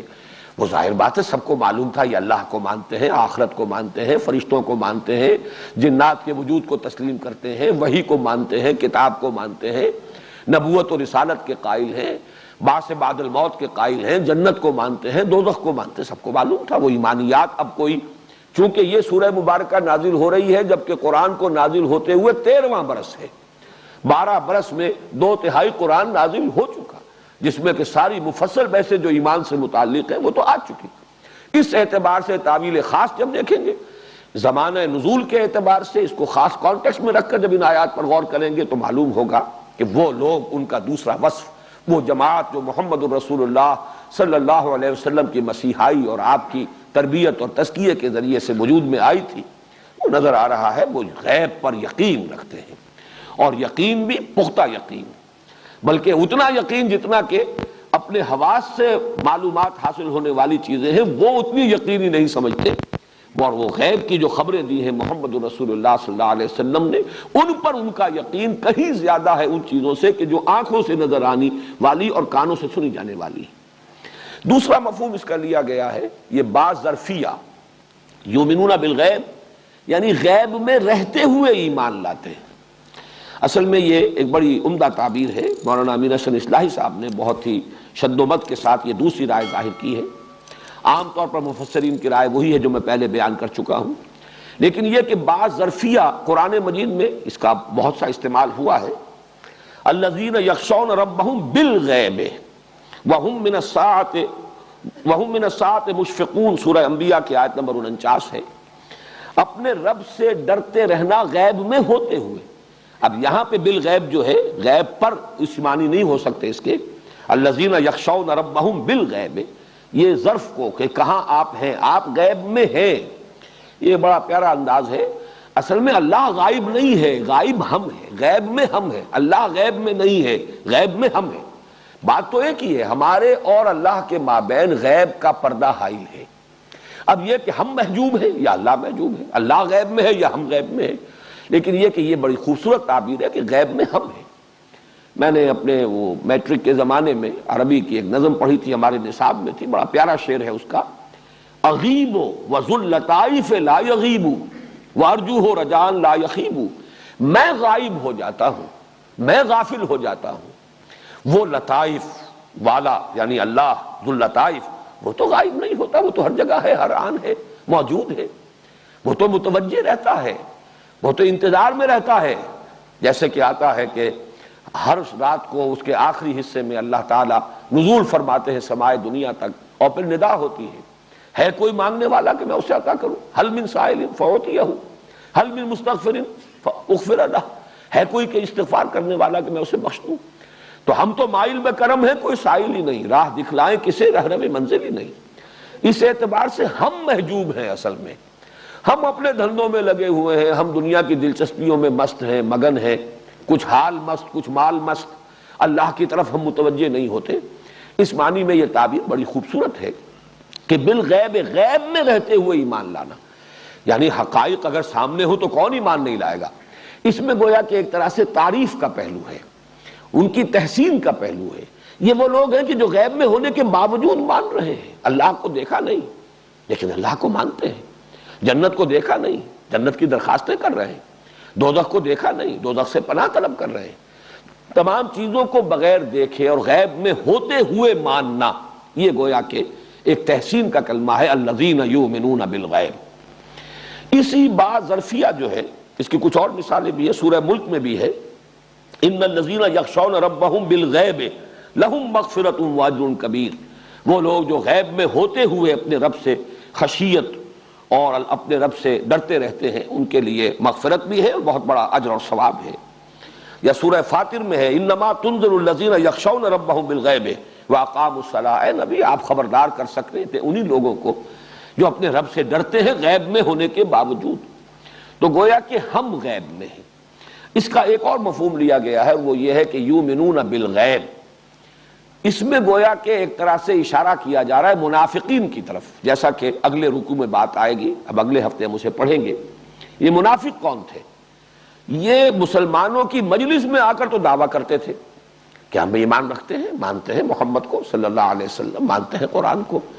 لیکن یہ کہ جب وہ غیب میں ہوتے تھے وہ اپنی مجلسوں میں جا کر استہزاء کرتے تھے، تمسخر کرتے تھے، مذاق اڑاتے تھے۔ تو گویا کہ ان پر ایک تعریض ہے، اور اس کے لیے ان لوگوں کو یہ کہہ کر نمایاں کیا جا رہا ہے کہ جو صرف لوگوں کے سامنے ہی ایمان کا دعویٰ نہیں کرتے، بلکہ جب غائب ہوتے ہیں، غیب میں ہوتے ہیں، تنہائی میں ہوتے ہیں، جب کوئی ان کو دیکھنے اور سننے والا نہیں ہوتا، اس وقت بھی ان کا یقین موجود رہتا ہے اور برقرار رہتا ہے۔ اس میں گویا کہ ایک تعریض ہو گئی اس اعتبار سے منافقین پر۔ آمین۔ ذالک الکتاب لا ریب فیہ ھدی للمتقین الذین یؤمنون بالغیب۔ یہ یؤمنون بالغیب کے میں نے جو 3 مفہوم آپ کے سامنے رکھے، ایک مفہوم ہوگا تعویل عام کے اعتبار سے، وہ لوگ جو اس حقیقت کو تسلیم کرے کہ اصل حقائق حواس کی سرحد سے ماورا ہے، یہ یقین اگر ہے تو ہی در حقیقت قرآن مجید کی ہدایت جو ہے انفولڈ کرے گی اپنے آپ کو اور ریویل کرے گی اپنے آپ کو، اور اس سے استفادہ کر سکیں گے وہ لوگ۔ اور 2 مفہوم ہو گئے تعویل خاص کے اعتبار سے، ایک طرف صحابہ کرام کی طرف اشارہ، یؤمنون بالغیب، غیب میں ہوتے ہوئے ایمان رکھتے ہیں، حالانکہ ان حقائق کو انہوں نے دیکھا نہیں، لیکن ان کا یقین دیکھی جانے والی چیزوں سے بھی بڑھ کر ہے۔ اور ایک اعتبار سے تعریض ہو گئی منافقین پر کہ جو کہتے تو ہیں مجلس میں آ کر لوگوں کے سامنے اہل ایمان سے کہتے ہیں، وَإِذَا لَقُوا الَّذِينَ آمَنُوا قَالُوا آمَنَّا وَإِذَا خَلَوْا إِلَىٰ شَيَاطِينِهِمْ قَالُوا إِنَّا مَعَكُمْ إِنَّمَا نَحْنُ مُسْتَهْزِئُونَ۔ اس اعتبار سے یہ گویا کہ ایک تعریض کا انداز ہوگا۔ وَيُقِيمُونَ الصَّلَاةَ، اور قائم کرتے ہیں نماز۔ اب ان میں سے ہر لفظ کے اگر اصطلاحی اور لغوی بحث ہم نے کی تو پھر ہم آگے نہیں بڑھ سکیں گے، یہ اصطلاحات ہیں۔ نماز، صلاۃ، اس کا مفہوم پہلے میں عرض کر چکا ہوں کہ اصل میں تو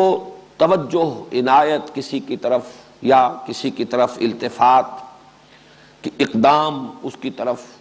دعا، مناجات، یہ تمام اس لفظ کے کا اصل مفہوم ہے۔ اقامت، اقامہ یقیمو، کسی چیز کو کھڑا کرنا، سیدھا کرنا، قائم کرنا، مراد کیا ہے؟ نماز کا پورا ایک نظام۔ یہ صرف ایسے ہی نہیں کہ آف اینڈ آن، جب چاہا جی چاہا تو کبھی مناجات کر لی، نہیں جی چاہا تو نہ کی، بلکہ یہ کہ اسے ایک مستقل اپنی زندگی کے معمولات کے اندر ایک مستقل پروگرام کی حیثیت سے اس کو شامل کرنا اور اس کا التزام، بلکہ جیسا کہ میں اس کو تعبیر کیا کرتا ہوں کہ ایسی کیفیت ہو جائے کہ انسان کے معمولات جو ہیں 24 گھنٹے کے، ان میں نماز گویا کہ کھوٹے کے مانند ہو کہ ساری چیزیں اس کے گرد گھوم رہی ہوں اور اسی سے بندھی ہوئی ہوں۔ کبھی کوئی اپوائنٹمنٹ ہے، کوئی پروگرام ہے، کہیں کوئی اور کسی طرح کا معاملہ ہے، تو اس سب کو انسان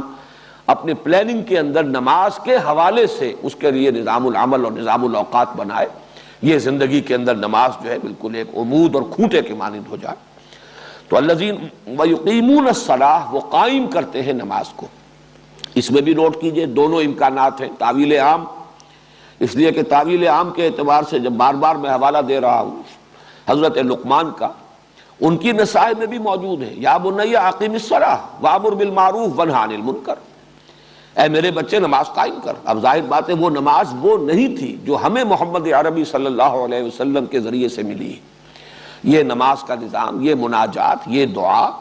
اس کا یہ جزو اعظم سورہ فاتحہ جو ہم پڑھ چکے ہیں، یہ تو قرآن مجید میں نازل ہوئی ہے۔ وہ حدیث میں آپ کو سنا چکا ہوں حضرت ابی بن کعب کے حوالے سے کہ حضور نے فرمایا کہ ایسی صورت تو نہ تورات میں نازل ہوئی، نہ انجیل میں نازل ہوئی، نہ زبور میں نازل ہوئی، نہ ہی خود قرآن میں اس کی کوئی نظیر موجود ہے۔ اور یہ جزو اعظم ہے، الصلاۃ یہی ہے، قسمت الصلاۃ بینی و بین عبدی نصفین۔ تو ظاہر بات ہے یہ نماز کا نظام، یہ اس کے 5 وقتہ نماز، اس کے اوقات، اس کا پورا قواعد اور قوانین کا سلسلہ، اس کے قواعد و ضوابط، یہ نماز کا نظام ہے جو محمد عربی صلی اللہ علیہ وسلم نے امت کو دیا۔ صلو کما رأیتمونی اصلی کے حکم کے ساتھ نماز پڑھو جیسے کہ مجھے دیکھتے ہو کہ میں نماز پڑھتا ہوں۔ لیکن اصلاً صلاۃ کیا ہے؟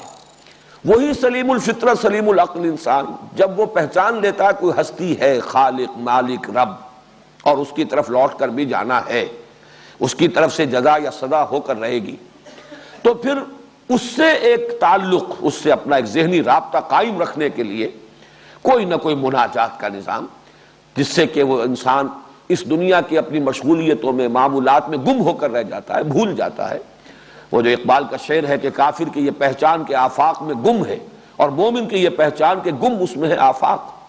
انسان جب اپنے معمولات میں، حوائج میں، زندگی کی ضروریات میں، مشغولیات میں مصروف ہو جاتا ہے، بھول جاتا ہے، رب سے وہ ذہنی رابطہ جو ہے وہ منقطع ہونے کو قریب آ جاتا ہے۔ تو اس کو تازہ کرنے کی ضرورت ہے، پھر اس کو اثر نو جو ہے اجاگر کیا جائے، اس کے اپنے قلب کے اندر اس کے ادراک اور شعور کو زندہ کیا جائے، جس کے لیے وہ حفیظ جالندری کا شعر جو ہے مجھے بہت پسند ہے کہ سرکشی نے کر دیے دھندلے نقوش بندگی، آؤ سجدے میں گرے لوح جبیں تازہ کرے۔ یہ نماز در حقیقت ایک طریقے سے وہ کووننٹ جو ہے، جو میثاق ہے، اس کو اثر نو تازہ کرنا، رینیو کرنا۔ یہ گویا کہ دن میں 5 مرتبہ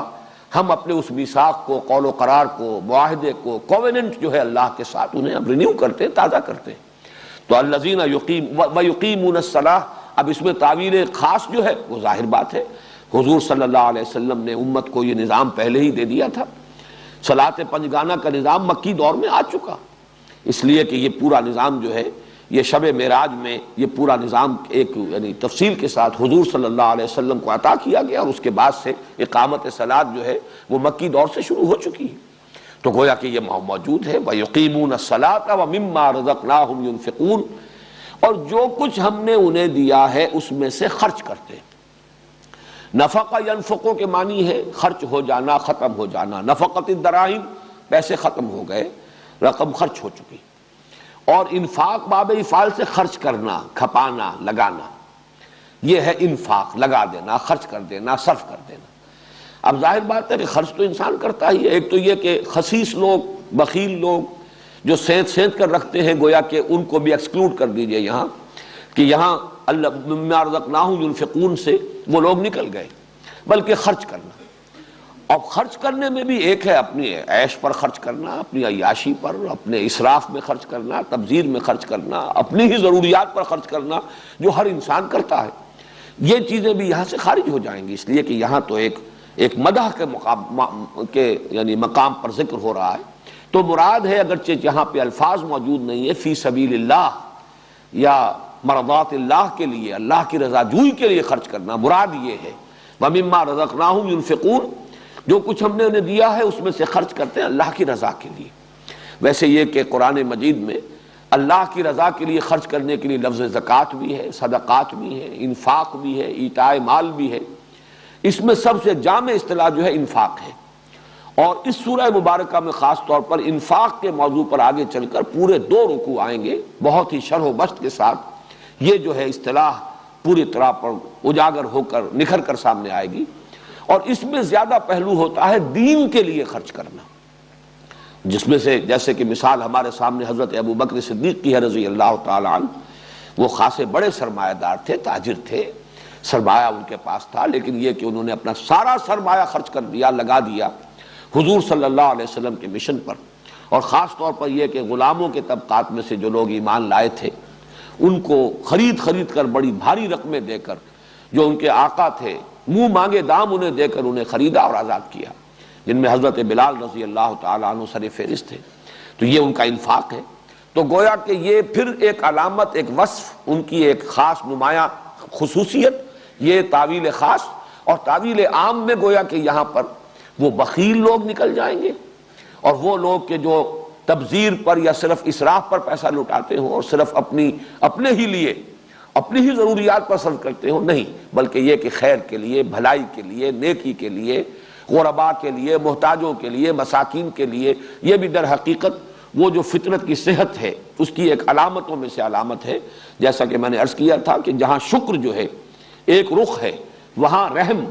یہ رحم جو ہے کہ بھوکے کو دیکھ کر آدمی تڑپ اٹھے اور اس کو کھانا کھلائے. اطعام المسکین، یہ جیسا کہ قرآن مجید میں بار بار آیا ہے وَلَا يَحُضُّ عَلَىٰ طَعَامِ الْمِسْكِينِ، یہ گویا کہ کسی شخص کی دنات اور پستی اور فطرت کے اس کے یعنی پرورٹ ہو جانے کی ایک بہت بڑی علامت یہ ہے کہ خود بھی بخیل ہے، خود بھی کسی کو بھوکے کو اور مسکین کو کھانا کھلانے کو تیار نہیں، کسی اور کو بھی کہنے کو آمادہ نہیں. اس لیے کہ اندیشہ ہوتا ہے کہ اگر میں کسی سے کہوں گا تو کوئی پلٹ کر مجھ سے کہہ دے گا کہ تم بھی تو پیسے والے ہو، تمہیں بھی فراغت عطا ہوئی ہے، تم کیوں نہیں صرف کرتے. وَلَا يَحُضُّ عَلَىٰ طَعَامِ الْمِسْكِينِ، یہ گویا کہ اخلاقی پستی کی انتہا کے لیے تعبیر ہے جو ان الفاظ کے ذریعے سے کی گئی ہے. تو اس کے برعکس وَمِمَّا رَزَقْنَاهُمْ يُنْفِقُونَ، جو کچھ ہم نے انہیں دیا ہے، عطا فرمایا ہے. اور رزق یہاں پر نوٹ کر لیجئے، اگرچہ عام طور پر تو کھانے پینے کی چیزوں کے لیے یہ لفظ مستعمل ہے، لیکن حقیقت میں رزق اور نصیب حصہ، اسی طریقے سے اس دنیا میں انسان کو جو کچھ ملا ہے وہ رزق ہے. ذہانت ملی ہے، یہ بھی اللہ کا رزق ہے جو اس نے اپنے اس بندے کو دیا ہے. اور کوئی وصف سے ملا ہے، کوئی دوسرے لوگوں سے ذرا امتیازی حیثیت میں اللہ تعالیٰ نے کوئی خصوصیت یا کوئی خاص صفت عطا کی، یہ بھی رزق ہے اس کا. علم اس کا رزق ہے، اولاد بھی رزق ہے. اسی طریقے سے مال اور دنیاوی اسباب جو ہے وہ بھی رزق ہے. وَمِمَّا رَزَقْنَاهُمْ يُنْفِقُونَ وَالَّذِينَ يُؤْمِنُونَ بِمَا أُنزِلَ إِلَيْكَ وَمَا أُنزِلَ مِن قَبْلِكَ، اور وہ لوگ کہ جو یقین رکھتے ہیں. اب یہ بے جو آ رہی ہے یؤمنون بما، با جو ہے یہ صلے کی بے ہے. والذین یؤمنون بما انزل الیک، جو ایمان رکھتے ہیں اس پر بھی جو نازل کیا گیا ہے محمد آپ کی طرف. وما انزل من قبلک، اور جو نازل کیا گیا اے محمد صلی اللہ علیہ وسلم آپ سے پہلے. اب اس میں بھی دیکھیے تعویل خاص کے اعتبار سے اس میں ایک تعریض ہے. تعریض کیا ہے کہ یہود صرف اپنے اوپر جو چیزیں نازل ہوئی، تورات یا اور جو صحیفے ہیں مختلف انبیاء کے، اس لیے کہ اولڈ ٹیسٹمنٹ جسے کہا جاتا ہے اس میں بھی صرف تورات نہیں ہے، بلکہ جس شکل میں بھی ہے تحریف شدہ صورت میں بھی، اس میں پہلی 5 کتابیں ہیں وہ تورات. لیکن یہ کہ اس کے بعد جو ہے بہت سے انبیاء کے صحیفے ہیں. یہ گویا کہ ما انزل من قبلک. باقی یہودی تو چونکہ انجیل کو بھی نہیں مانتے، اس اعتبار سے وہ بھی اس سے خارج ہو جائے گا۔ لیکن یہ کہ نصارہ مدینے میں موجود نہیں تھے، یہ تعویل خاص کے اعتبار سے وہ لوگ جو مدینے میں تھے، اور ان کا معاملہ یہ ہے کہ وہ یہ کہتے تھے کہ ہم اور کسی کو ماننے کے لیے تیار نہیں ہیں، بس ہمارے پاس جو کتاب ہے، جو بھی ہمارے پاس اللہ کی طرف سے وحی آئی ہے وقتاً فوقتاً، ہم اس کو مانتے ہیں۔ تو تعریض ہے ان کے، گویا کہ ان کے اوپر ایک تنقید کی جا رہی ہے، اور اس کے مقابلے میں اشارہ کیا جا رہا ہے محمد الرسول اللہ صلی اللہ علیہ وسلم پر ایمان لانے والوں پر کی جانب، کہ ان میں وہ وسعت قلب ہے، وہ وسعت نظر ہے، وہ کہیں کسی یوں نہ سمجھیے کہ تنگ نظری میں وہ مبتلا ہے، بلکہ ان کو حق کے وہ جویا ہیں، حق جہاں بھی ہے اس کو مانتے ہیں، وہ اس پر بھی یقین رکھتے ہیں اے نبی جو آپ کی طرف نازل کیا جا رہا ہے یا نازل کیا جا چکا ہے، اور اس پر بھی کہ جو آپ سے پہلے نازل کیا گیا۔ والذین یؤمنون بما انزل الیک وما انزل من قبلک وبالآخرۃ هم یوقنون۔ اب یہاں ذرا نوٹ کیجئے، آخرہ کہیں گے پچھلی، آخر اس کا یہ مؤنث آخرہ، کوئی پچھلی چیز، یہ ایک وصف ہے، ایک صفت ہے، لیکن اس سے پہلے گویا کہ محذوف مانا جائے گا۔ الحیات الآخرہ، پچھلی زندگی، یا الدار الآخرہ، پچھلا گھر، پچھلا عالم، یعنی عالم آخرہ، یا یہ کہ نشأۃ الآخرہ، پچھلا اٹھایا جانا، ایک نشأۃ اولا ہے، ہم اس دنیا میں جو پیدا ہوئے ہیں، پروان چڑھے ہیں، بڑھے ہیں، یہ ایک نشأۃ الاولا ہے۔ وَلَقَدْ عَلِمْتُمُ النَّشْأَةَ الْأُولَى، تمہارے علم میں ہے اللہ نے پہلی مرتبہ جو تمہیں اٹھایا، تو آخر دوبارہ اٹھانا اس کے لیے کیسے ناممکن ہو جائے گا؟ تو نشأۃ آخرہ، تو گویا کہ کوئی نہ کوئی لفظ یہاں پر محذوف ماننا پڑے گا۔ ویسے پھر قرآن مجید میں یہ لفظ بغیر کسی بھی موصوف کے اس کثرت کے ساتھ آیا ہے۔ الآخرہ سے مراد ہے اخروی زندگی، الحیات الآخرہ، تو وہ جو پچھلی زندگی ہے، الدار الآخرۃ والدار الآخرۃ خیر وابقیٰ، کہیں کہیں موصوف کو نمایاں کر دیا گیا، لیکن اکثر و بیشتر محض آخرہ، یؤمنون بالآخرہ، تو اس سے مراد ہے بالحیات الآخرہ یا بالدار الآخرہ، پچھلے گھر پر یا پچھلی زندگی پر، عالم آخرہ پر ان کا یقین۔ یہاں یہ نوٹ کیجئے کہ ایمان اب تک لفظ چلا آ رہا تھا یؤمنون بالغیب، والذین یؤمنون بما انزل الیک وما انزل من قبلک، یہاں لفظ اس سے آگے ہے، ایقان، یقین، موقنون، یوقنون، آخرت پر وہ یقین رکھتے ہیں۔ گویا کہ عمل کے اعتبار سے اہم ترین جو ہے وہ ایمان بالآخرہ ہے۔ یہ اگر یقین ہوگا آخرت کا تو انسان کا عمل درست ہوگا۔ یہ میں نے یہ چیزیں بھی حقیقت ایمان کے مباحث میں بڑی تفصیل سے عرض کی ہیں کہ اگرچہ نظری، علمی، اصولی اعتبار سے اصل ایمان ہے ایمان باللہ، باقی دونوں ایمان جو ہے، ایمان بالرسالت، یہ بھی اللہ تعالیٰ کی صفت ہدایت پر ایمان کی توسیع ہے، ایکسٹینشن ہے۔ اسی طریقے سے آخرت، یہ اللہ تعالیٰ کے جزا و سزا کا یقین ہے، اللہ تعالیٰ کی صفت عدل کا ظہور ہے آخرت۔ اس اعتبار سے بقیہ دونوں ایمانیات جو ہے وہ گویا کہ فروع ہیں، یہ گویا کہ شاخیں ہیں ایمان باللہ کی۔ قانونی اعتبار سے اہم ترین ایمان، یہ آگے چل کر دوسرے رکوع میں یہ بات واضح ہوگی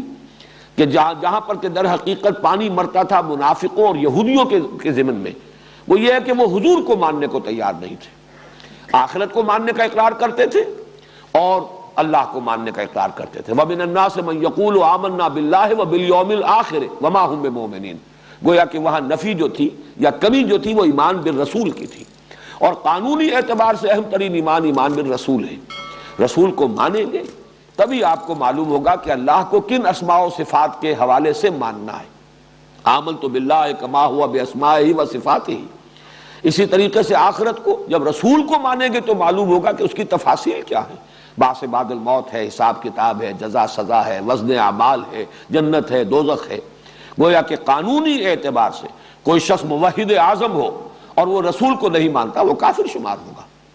کوئی شخص کتنا ہی آخرت کو مانتا ہو رسول کو نہیں مانتا وہ کافر قرار پائے گا۔ تو قانونی اعتبار سے اصل ایمان ایمان بالرسول، اور عملی اعتبار سے انسان کے اپنے عمل اور اخلاق کے درستی کے اعتبار سے اہم ترین ایمان ایمان بالآخرہ۔ اگر جزا و سزا کا یقین ہے، بعث بعد الموت کا یقین ہے کہ مرنے کے بعد جی اٹھنا ہے، اور ہر عمل کی جواب دہی کرنی ہوگی، اور ہر عمل جو ہے وہ وزن کے اندر آئے گا، تول میں آئے گا، جیسے کہ سورہ کہف میں فرمایا گیا ہے کہ جب وہ اعمال نامہ لا کر رکھ دیا جائے گا، وَوُضِعَ الْكِتَابُ فَتَرَى الْمُجْرِمِينَ مُشْفِقِينَ مِمَّا فِيهِ وَيَقُولُونَ يَا وَيْلَتَنَا مَا لِهَذَا الْكِتَابِ لَا يُغَادِرُ صَغِيرَةً وَلَا كَبِيرَةً إِلَّا أَحْصَاهَا، اس نے تو کوئی چھوٹی چیز بھی نہیں چھوڑی، تمام اعمال کا اس نے احاطہ اور احصاء کیا ہوا ہے۔ اگر یہ یقین ہے تو پھر آدمی تیر کی طرح سیدھا ہو جائے گا، پھر اس کا ہر عمل جو ہے صحیح ہوگا۔ وہ زبان سے ایک لفظ نکالنے سے پہلے بھی تولے گا کہ مجھے یہ لفظ کہنے کا حق ہے یا نہیں، اور اگر یہ یقین نہیں ہے تو پھر لاپرواہی ہے، لاؤبالیانہ انداز ہوگا، جو چاہے گا کہے گا، جو چاہے گا کرے گا۔ تو بالآخرت ہم یوقنون، یومنون کی بجائے ایمان سے ایک جو اور کیفیت جو ایمان کی اس کی گہرائی جو ہے، یقین کی کیفیت، ایک ایمان جو ہے ایمان باللسان بھی ہے، ایک ایمان جو ہے وہ زبانی اظہار ہے، اور ایک ایمان جو حقیقی ایمان ہے وہ ہے یقین بالقلب، یقین قلبی۔ یقین پیدا کرے ناداں یقین سے ہاتھ آتی ہے، وہ درویشی کے جس کے سامنے جھکتی ہے فغفوری۔ تو یہاں آخرت کے ساتھ یہ لفظ یقین آیا ہے، وَبِالْآخِرَةِ هُمْ يُوقِنُونَ، آخرت پر تو، اور اس میں جو آپ نے دیکھا ہے اصل میں تو وَهُمْ يُوقِنُونَ بِالْآخِرَةِ، اگر اس کو پیرافریز کیا جائے، اگر جملہ جو ہے جیسے کہ عام کنسٹرکشن ہوتی ہے اس میں تو یہ ہونا چاہیے وَهُمْ يُوقِنُونَ بِالْآخِرَةِ وَبِالْآخِرَةِ هُمْ يُوقِنُونَ۔ اس میں ایک تو یہ کہ ایمفیسس، تاکید، آخرت پر تو گویا کہ ان کا یقین ہے، اور ہم کو یہاں پر لا کر، حالانکہ ہم کی یہاں ضرورت نہیں ہے، وَبِالْآخِرَةِ يُوقِنُونَ، یوقنون جو ہے، جو فعل ہے اس میں فاعل موجود ہے، ضمیر فاعل ہی موجود ہے، لیکن اس کو مزید جو ہے تکرار کے طور پر جو لایا گیا اور پھر اس کو مقدم کیا گیا، وہ اس اعتبار سے کہ اور زیادہ ایمفیسس ہو جائے، آخرت پر تو ان کا یقین ہے، بلکہ اس سے بھی آگے بڑھ کر آخرت پر تو انہی کا یقین ہے۔ یہ ہم لا کر یہاں پر حصر کا انداز پیدا ہوا، یعنی اس میں بھی تعریض ہو گئی کہ کہنے کو تو کچھ اور لوگ بھی کہتے ہیں کہ آخرت کو ہم مانتے ہیں، جیسے آگے چل کر آ جائے گا یہود کا قول یا منافقین کا قول، لیکن یہ کہ آخرت پر یقین حقیقتاً انہی لوگوں کا ہے جن میں یہ اوصاف موجود ہیں۔ اور اگر آپ لیں گے اس کو تعویل عام تو ظاہر بات ہے کہ آخرت کا بھی یقین یا آخرت کا ایمان یہ اس اجمالی ایمان کا جزو لازم ہے جو ہم سورہ فاتحہ میں دیکھ چکے ہیں کہ جہاں تک رسائی سلیم الفطرت صحیح العقل انسان کی ہو جاتی ہے، اس کا ایک جزو لازم یہ بھی ہے وہ مالک یوم الدین، جزا و سزا کے دن کا مالک۔ اگر یہ نہیں ہوگی تو پھر یہ ایمان باللہ اور یہ حمد اور شکر اور یہ سب نعت، یہ سب جو ہے ہو سکتا ہے ذہنی عیاشی بن کر رہ جائے۔ اصل میں جو چیز انسان کو سیدھا کرنے والی ہے، اس کے عمل کو صحیح اور درست کرنے والی ہے، اس کے اخلاق کو، اس کے معاملات کو، اس کے روش کو، وہ آخرت کا یقین ہے۔ اس کے بعد فرمایا اولئک علی ھدی من ربہم، یہ وہ لوگ ہیں کہ جو اپنے رب کی طرف سے ہدایت پر ہیں۔ یہاں جیسا کہ میں نے عرض کیا تھا وہ تعویل خاص جو ہے بہت نکھر کر آ گئی، گویا کہ اشارہ اولئک، وہ لوگ دیکھو، وہ لوگ ہیں، ابو بکر ہے، عمر ہے، عثمان ہے، طلحہ ہے، زبیر ہے، یہ سب لوگ، بلکہ یہ کہ جب حضور تشریف لائے ہیں مدینے میں تو انصار میں سے بھی بہت سے لوگ ایمان لا چکے تھے، 72 تو وہی تھے کہ جنہوں نے بیعت عقبہ ثانیہ میں حصہ لیا ہے اور حضور کو دعوت دی کہ آپ تشریف لائیے، وہ لوگ بھی موجود تھے، سعد بن عبادہ، سعد بن معاذ، ایسے لوگ جو ہیں موجود تھے وہاں۔ تو یہ ہیں وہ لوگ جو اپنے رب کی طرف سے ہدایت پر ہیں۔ گویا کہ ان آیات کا ابتدائی حصہ اگر سامنے رکھیں گے تو وہ تعویل عام کی طرف زیادہ اشارہ کر رہا ہے، قرآن کی ہدایت سے استفادے کی یہ شرائط ہے، اور اس آیات کا اختتام ہو رہا ہے وہ تعویل خاص کی طرف زیادہ اشارہ کر رہا ہے۔ یہ ہیں وہ لوگ، یہ اس شجرہ مبارکہ کے برگ و بار تمہارے سامنے ہیں، درخت کو اگر پھل سے پہچانتے ہو تو ان کو دیکھ لو، ان کے یہ نمایاں اوصاف ہیں، ان کی زندگی جو ہے، ان کے معمولات جو ہیں وہ نماز کے گرد گھوم رہے ہیں، نماز ہی مرکز و محور بن چکی ان کی زندگی میں، ان کا آخرت پر یقین ان کی زندگیوں کے اندر مشاہدہ کر لو، ان کا ایمان کوئی تنگ ظرفی نہیں ہے کہ ہم تو صرف اسی کو مانیں گے جو ہم پر نازل کیا گیا، بلکہ یہ کہ جو بھی اللہ نے اس سے پہلے اتارا ہے، ان کی نگاہ وسیع، ان کا سینہ کشادہ، ان کی جو اپروچ ہے اس کے اندر کوئی تنگی نہیں ہے۔ یہ ہیں وہ لوگ جو اپنے رب کی طرف سے ہدایت پر ہے، ہدایت قرآنی کا مظہر ہے، یہ ثبوت ہے، یہ اس کی برکات کا ظہور ہے۔ اولئک علی ھدی من ربہم، یہ ہیں وہ لوگ جو اپنے رب کی طرف سے ہدایت پر ہیں، واولئک ھم المفلحون، اور یہی لوگ ہیں۔ پھر یہاں دیکھیے ہم یہاں پر لا کر یہ گویا کہ پھر حسر کا مضمون آ رہا ہے۔ یہی وہ لوگ ہیں جو فلاح پانے والے ہیں۔ لفظ مفلح جو ہے فلاح، اس پر تھوڑی سی میں گفتگو کرنا چاہوں گا، اگرچہ ان چیزوں پر بڑی تفصیل سے مباحث میں کر چکا ہوں، لیکن اب جب کہ یہ دور ثانی ہمارا ہے تو اجمالاً ان تمام چیزوں کو دہرانا ضروری ہے۔ فلاح یفلح، اس کے معنی ہوتا ہے کسی چیز کو کاٹنا، توڑنا، پھاڑنا، اسی سے لفظ فلاح بنا ہے۔ فلاح ہل چلانے والا، وہ اپنے ہل کی نوک سے دھرتی کے سینے کو چیرتا ہے، کاٹتا ہے، تو وہ فلاح ہے۔ فلاحین کی تحریک مصر میں، جیسے ہمارے ہاں کسانوں کی تحریک، کسان موومنٹ، ایسے فلاحین کی تحریک۔ تو فلاح فلاح سے بنا ہے، فلاح یفلح، کاٹنا، توڑنا۔ اسی سے وہ محاورہ ہے، ان الحدید بالحدید یفلح، لوہا لوہے ہی سے کٹتا ہے۔ تو یہ لوہے کو لوہا کاٹتا ہے یا لوہا لوہے سے کٹتا ہے، ان الحدید بالحدید یفلح۔ تو یہ فلاح کے معنی توڑنا، پھاڑنا۔ اچھا، فلح کا لفظ بھی آتا ہے لام کے زیر کے ساتھ، فلح یفلح، ٹوٹ جانا، خود ٹوٹ جانا، پھٹ جانا۔ چنانچہ ہونٹوں کے بارے میں آتا ہے، ہونٹ پھٹ گئے، اس کے لیے یہ لفظ آتا ہے۔ اس سے جب بنتا ہے باب افعال میں تو یہ ہے افلح یفلح، اگرچہ مصدر کے طور پر یہاں بھی لفظ فلاح ہی استعمال کرتے ہیں بجائے افلاح کے۔ افلح یفلح میں مفہوم وہی ہے جو فلاح یفلح کا ہے، پھاڑنا، لیکن اس میں مبالغہ ہے اور اس میں تاکید ہے، زور ہے، شدت ہے۔ کسی شے کو پوری طاقت کے ساتھ پھاڑنا اور اس میں سے کوئی شے برآمد کرنا، یہ کسی جیسے زمین کو کھود کر خزانہ اگر دفن ہے، خزانہ اس میں سے نکال لینا، کہیں کوئی اور چیز ہے اس کے اوپر کوئی کرسٹ آ گیا ہے، اس کے اوپر کسی اعتبار سے کوئی پردہ آ گیا، پردہ ہٹا کر اسے منکشف کرنا، کرسٹ ہے کوئی پپڑی جم گئی ہے، اس کو توڑ کر اس میں سے اصل شے جو ہے اس کو نکال لینا، یہ افلاح کا اصل مفہوم ہے۔ اور یہ لفظ قرآن مجید کی بڑی بنیادی اصطلاح ہے، اس لیے کہ دوسرے مذاہب میں الفاظ آتے ہیں نجات، ویسے نجات کا لفظ بھی قرآن مجید میں آیا ہے، یہ سورہ مومن میں، کہ وہاں پر ہے کہ لوگوں میں تمہیں نجات کی طرف بلا رہا ہوں۔ جو مومن آل فرعون تھے ان کی تقریر میں یہ لفظ آیا ہے، تو نجات کا لفظ بھی آیا ہے۔ اسی طریقے سے انسان کا کسی حیثیت سے بچ جانا، فائزین کامیاب ہو جانا، فائزون، راشدون، یہ مختلف الفاظ آئے ہیں، لیکن فلاح کا لفظ جو ہے یہ سب سے زیادہ کثرت کے ساتھ اور انسان کی سب سے اونچی جو منزل مقصود ہے اس کی تعبیر کے لیے لفظ فلاح آتا ہے۔ اور اس کے اندر جو اصل حقیقت ہے وہ کیا ہے؟ انسان کا وجود مرکب ہے، اس کی ایک باطنی حقیقت ہے، روحانی وجود اس کا، وہ ہے اصل انسان، اس کے گرد اس کا یہ مادی خلاف ہے، یہ مادی خول ہے، اس کے اندر لپٹی ہوئی ہے وہ اصل اس کی حقیقت۔ اس مادی غلاف کو توڑ کر پھوڑ کر اس میں سے برآمد کرے گا انسان اپنی انا کو، اپنی خودی کو، اپنے روحانی وجود کو، اسے پروان چڑھائے گا۔ جیسے کہ گٹھلی پھٹتی ہے تو اس میں سے وہ دو پتیاں نکلتی ہیں، پودا پروان چڑھتا ہے، اسی طرح یہ مادی غلاف جو ہے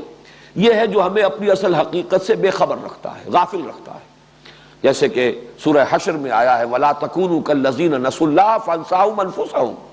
ہم یہی سمجھ بیٹھتے ہیں کہ بس یہی ہے ہمارا وجود، یہی جسم، جسمانی تقاضے، جسم کی ضرورتیں، جسم کو کوئی عارضہ لاحق ہو گیا ہے تو ہم بے چین ہیں، دیکھیں درد محسوس ہو رہا ہے، روح کی کوئی فکر نہیں، روح کے غذا کی کوئی اہتمام نہیں، روح کو تر و تازہ رکھنے کی کوئی کوشش نہیں، روح بیمار ہو گئی ہو، پشمردہ ہو، مزمحل ہو تو ہمیں کوئی تشویش نہیں ہوتی، اس کے لیے کوئی بھاگ دوڑ نہیں ہے، اس کے لیے کوئی علاج معالجے کی فکر نہیں ہے۔ تو یہ جملہ ہے اپنشد کا جملہ ہے بڑا پیارا کہ man is in ignorance identifies himself with the material sheaths which encompass his real self۔ انسان اپنی جہالت میں، نادانی میں اپنے آپ کو ان مادی غلافوں سے تعبیر کر بیٹھتا ہے کہ جنہوں نے جو لپٹے ہوئے ہیں اس کی اصل انا، اس کی اصل خودی کے گرد جو لپٹے ہوئے خول ہے مادی، وہ سمجھ بیٹھتا میں یہ ہوں، میرا یہ جسم ہے، یہ میں ہوں، حالانکہ اصل وہ انا، اصل خودی، وہ روحانی وجود ہے جو اس کے اندر مضمر ہے، اس کو پروان چڑھانا۔ تو ظاہر بات ہے یہ ریاضتیں، مشقتیں جو مختلف لوگ کرتے رہے، تپسیائیں، یہ کس لیے تھی؟ اپنے اس مادی خول کو توڑ کر اپنے اس روحانی وجود کو برآمد کرنا۔ قرآن مجید نے بھی ہمیں اس کے لیے وہ مشقت اور ریاضت دی ہے، اسی میں سے ایک شکل نماز ہے۔ نماز ظاہر بات ہے کہ ایک ریاضت ہے، ایک مشقت ہے، دنیاوی دلچسپیوں کو توڑ کر آپ اپنا وقت نکال کر اور اللہ تعالیٰ سے لو لگاتے ہیں، اللہ سے اپنے اس کووننٹ کو تازہ کرتے ہیں۔ اسی طریقے سے روزہ ہے، روزہ بھی وہ مادی وجود کے تقاضوں کو روکنا، ان کو دبانا، ان کو سپریس کرنا، یہ تاکہ وہ جو اصل روحانی وجود ہے وہ تقویت پائے۔ اسی طریقے سے انفاق ہے، زکوٰۃ ہے، کہ مال کی محبت سے اپنے آپ کو، یہ بھی ایک خول ہے جو روک لیتا ہے انسان کو، مال کی محبت کا خول، اس کو توڑنے کے لیے۔ پھر یہ جہاد ہے، اللہ کی راہ میں اپنا جان، اپنی مال صرف لگانا ہے، خرچ کرنا ہے۔ یہ تمام یہ ریاضتیں ہیں در حقیقت کہ جس کے ذریعے سے وہ اصل میں خودی کی نشو و نما مطلوب ہے۔ آج کل وہ حکمت قرآن میں جو ڈاکٹر رفیع الدین مرحوم کی کتاب چھپ رہی ہے، حکمت اقبال، اس میں یہ خودی کا تصور، اگرچہ ظاہر بات ہے کہ کسی بھی مصنف کی ہر بات سے انسان اتفاق نہیں کر سکتا، لیکن یہ کہ یہ خودی ہی اصل حقیقت ہے انسان کی۔ علامہ اقبال کا یہ فلسفہ، ویسے تو یہ خودی کا لفظ چیستہ بن گیا، لیکن یہ کہ میں سمجھتا ہوں کہ ڈاکٹر رفیع الدین صاحب نے جس طرح اسے سمجھا ہے اور سمجھایا ہے، شاید کوئی اور بھی چاہے کتنا ہی وہ نام لیوا رہا ہو علامہ اقبال کا، اس نے اس طور سے نہ سمجھا ہے نہ سمجھایا ہے۔ وہ یہی ہے کہ ہماری اصل حقیقت یہ ہمارا مادی وجود نہیں بلکہ وہ ہماری خودی ہے۔ یہ خودی جسے ہم کہہ رہے ہیں فارسی کا لفظ ہے، عربی میں ہم اسے انا کہتے ہیں، ہماری انا، یہ ہماری سیلف، اور اسی لیے وہ سیکریٹس آف دی سیلف، اسرار خودی، علامہ اقبال کی وہ مثنوی ہے۔ اس در حقیقت قرآن مجید کی روح سے وہ روح ہے جو ہم میں پھونکی گئی ہے، وہ ایک مستقل وجود ہے ہمارا روحانی وجود، لیکن یہ کہ یہ مادی وجود اس کے اوپر غالب ہے، چھایا ہوا ہے، وہ دبی ہوئی ہے، سسکی ہوئی، سسکتی ہوئی، اسے پروان چڑھانا یہ ہے اصل فلاح۔ ظہور ہوگا اس کا پھر آخرت میں، اس کا جو بھی اللہ تعالیٰ کی طرف سے انعام و اکرام ہوگا، جو اعزاز ہوگا، وہ تو در حقیقت یہ اس کا گویا کہ نتیجہ ہے۔ اصل فلاح تو یہاں انسان حاصل کرتا ہے اگر وہ اپنے روحانی تقاضوں کو برآمد کر کے اپنے وجود کے اندر سے اس روحانی وجود کو اور اپنے جسمانی اور مادی تقاضوں کو دبا کر ان کو پروان چڑھاتا ہے، یہ فلاح ہے۔ اولئک علی ھدی من ربہم واولئک ھم المفلحون۔ اب یہ دو آیات جو ہیں اس میں اسی تعویل خاص کا پہلو جو ہے بہت نمایاں ہے۔ تعویل عام کے اعتبار سے بھی اس کا جو مفہوم ہوگا وہ بعد میں بیان کر دوں گا، لیکن اصل اشارہ کیا جا رہا کن لوگوں کی طرف؟ وہ جو مکے کے خاص طور پر سرداران قریش کہ 13 برس تک حضور کی دعوت سنتے رہے، یا 12 برس تک، اور ان میں سے اکثریت ان لوگوں کی تھی کہ جن کے دلوں نے گواہی دی کہ یہ حق ہے، بات صحیح یہی ہے، محمد جھوٹے نہیں ہے، دھوکے باز نہیں ہے صلی اللہ علیہ وسلم، ان سے بڑھ کر کس کو یہ حقیقت معلوم تھی۔ لیکن اور پھر یہ کہ یہ کلام انسانی کلام نہیں ہے، واقعتاً ماننا پڑتا ہے کہ یہ انسانی کلام نہیں ہے، انسان کے اندر یہ طاقت نہیں ہے کہ ایسا کلام موضوع کر سکے۔ اس اعتبار سے حقیقت منکشف ہو چکنے کے باوجود وہ تعصب کی بنا پر، عناد کی بنا پر، ہٹ دھرمی کی بنا پر، تکبر کی بنا پر، حسد کی بنا پر اڑ گئے کفر پر۔ یہ ان کا یہ دوسری جماعت ہے جس کی طرف اشارہ کیا جا رہا ہے۔ پہلا گروہ وہ صحابہ کرام جنہوں نے قرآن مجید کی ہدایت سے استفادہ کیا، اور ان کی شخصیتیں جو ہے وہ گویا کہ ہدایت قرآنی کا ایک مرقع ہے۔ دوسرا گروہ ان الذین کفروا، اب یہاں پہ کفروا کو لیجئے اس انتہائی معنی میں۔ کفر کا بھی اصل مفہوم کیا ہے؟ کسی چیز کو چھپا دینا، دبا دینا۔ انسان کے اندر کسی شے کے بارے میں جب یہ گواہی ابھرے، دل گواہی دے دے یہ بات صحیح ہے، لیکن کسی مصلحت کی وجہ سے وہ اس کو مانتا نہیں ہے، یہ کفر ہے۔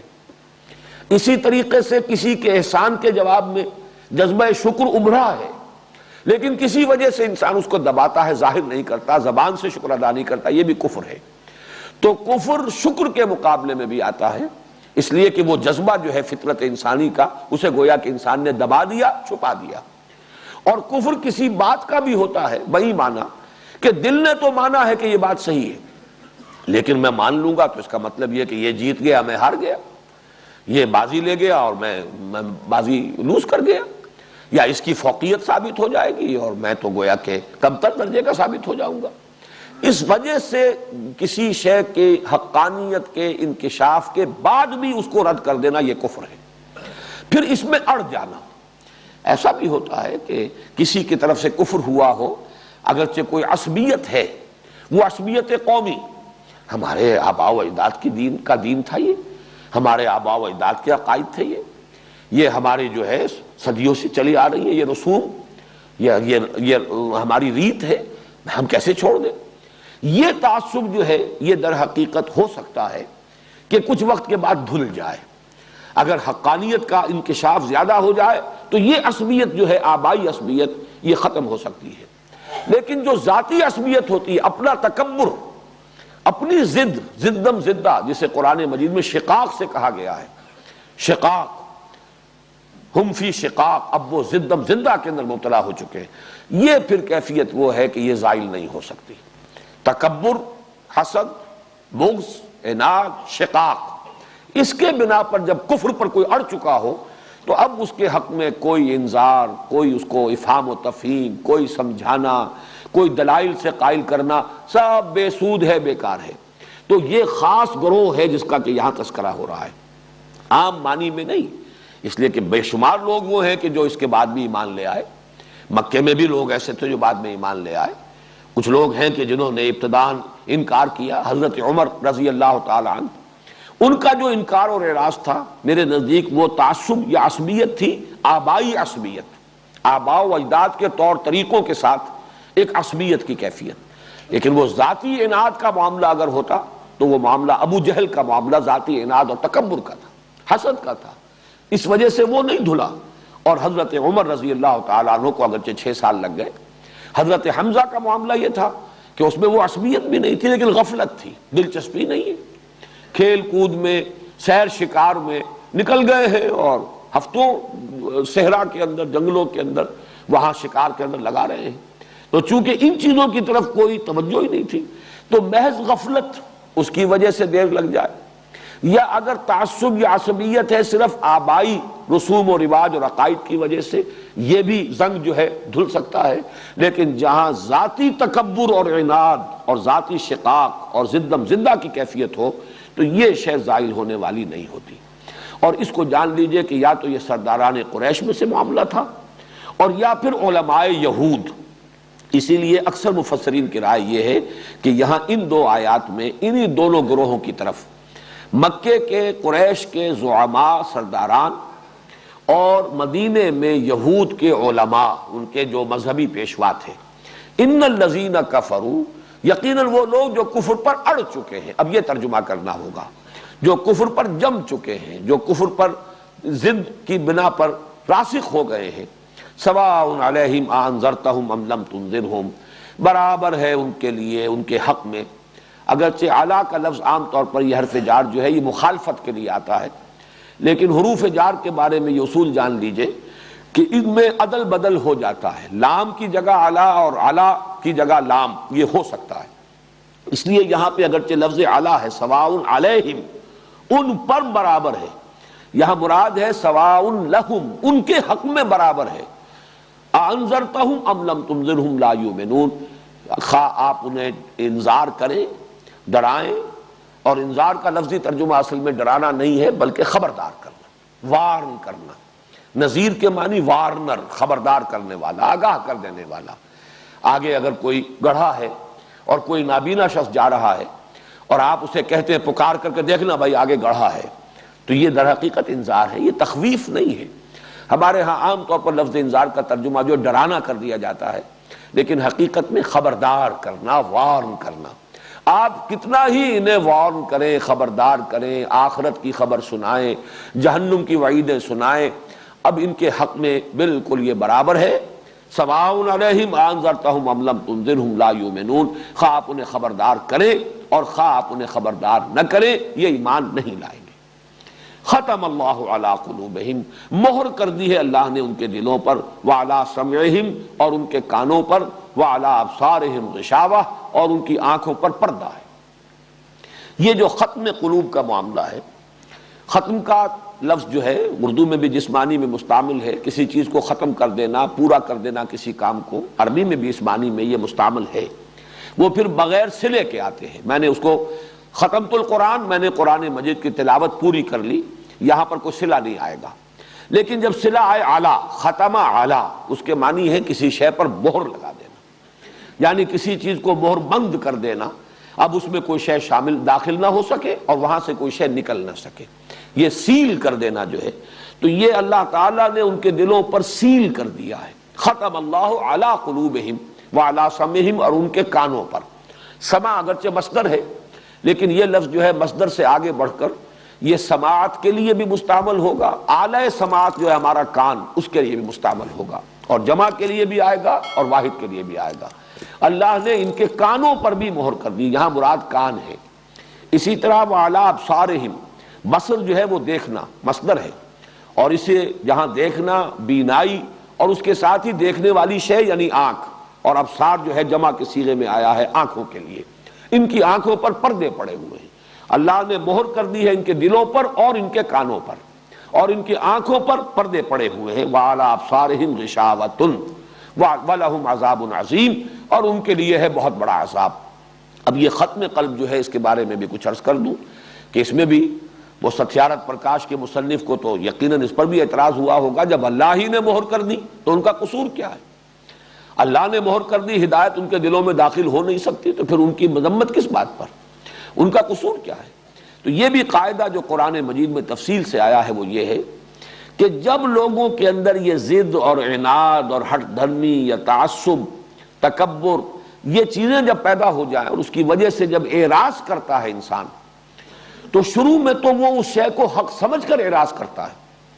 ہوتے ہوتے اس کی اپنی ذہنیت اس طرح بست ہو جاتی ہے کہ وہ واقعتاً اب اس کے اندر صلاحیت ہی نہیں رہتی حق کو حق سمجھنے کی، وہ حقیقت کو دیکھنے کی استعداد سلب کر لی جاتی ہے. یہ گویا کہ، اور ویسے بھی یہ ایک فزیکل فنومینا جو ہے فزیولوجی میں بھی وہ سمجھ میں آتا ہے کہ اللہ تعالیٰ نے جو ہمارا عضو جس کام کے لیے بنایا ہے، اگر وہ کام اس سے لیا جائے گا تو وہ عضو صحیح رہے گا، سالم رہے گا، اور اگر وہ کام اس سے نہ لیا جائے تو اس میں ڈی جنریشن ہوگی، وہ چیز جو ہے وہ اس کے اندر سے وہ صلاحیت سلب ہونی شروع ہو جائے گی. مثلا یہ کہ یہ جوڑ ہے، اس کو اگر آپ لاک کر دیں اور اس کے اوپر پلسٹر بہت دیر تک کے لیے چڑھا رہے تو پھر یہ جو ہے جام ہو جائے گا آپ کا یہ جوڑ جو ہے، اور پھر اس کے اندر یہ صلاحیت باقی نہیں رہے گی. آنکھوں پر طویل عرصے تک پٹی بندھی رہے تو بینائی سلب ہو جائے گی. اسی طرح انسان میں اللہ تعالیٰ نے حق کو سمجھنے کی اور پہچاننے کی جو استعداد، باطنی بصیرت، ایک بصارت ہے ظاہری، اسی طرح ایک بصیرت باطنی ہے جو بھی رکھی ہے، اگر اس سے آپ کام نہیں لیں گے، اس بصیرت نے آپ کو بتایا ہے یہ صحیح ہے، یہ حق ہے، آپ نے رد کر دیا ہے، تو اگر مسلسل اس پر عمل کریں گے وہ بصیرت ہی ختم ہو جائے گی، اللہ تعالیٰ وہ صلاحیت سلب کر لے گا، اور اسی کو تعبیر کیا جاتا ہے کہ ان پر مہر ہو گئی. ختم اللہ علی قلوبہم. یہ ابتداء نہیں ہوتا بلکہ یہ در حقیقت نتیجہ ہے، اعراض، انکار، حق کو حق سمجھنے کے باوجود قبول نہ کرنے پر اصرار، اس کا یہ منطقی نتیجہ ہے، اس کی سزا ہے جو ملتی ہے اس دنیا میں، کہ پھر ان کے اندر حق کو پہچاننے کی صلاحیت ہی باقی نہیں رہتی. چنانچہ اس قاعدے کو اور اس قانون کو اللہ تعالیٰ نے سورہ صف میں بیان کیا،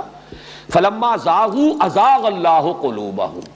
جب وہ ٹیڑھے ہو گئے تو اللہ نے ان کے دلوں کو بھی ٹیڑھا کر دیا. یہ دلوں کو کج کر دینا بعد میں ہوا ہے، یہ نتیجہ ہے.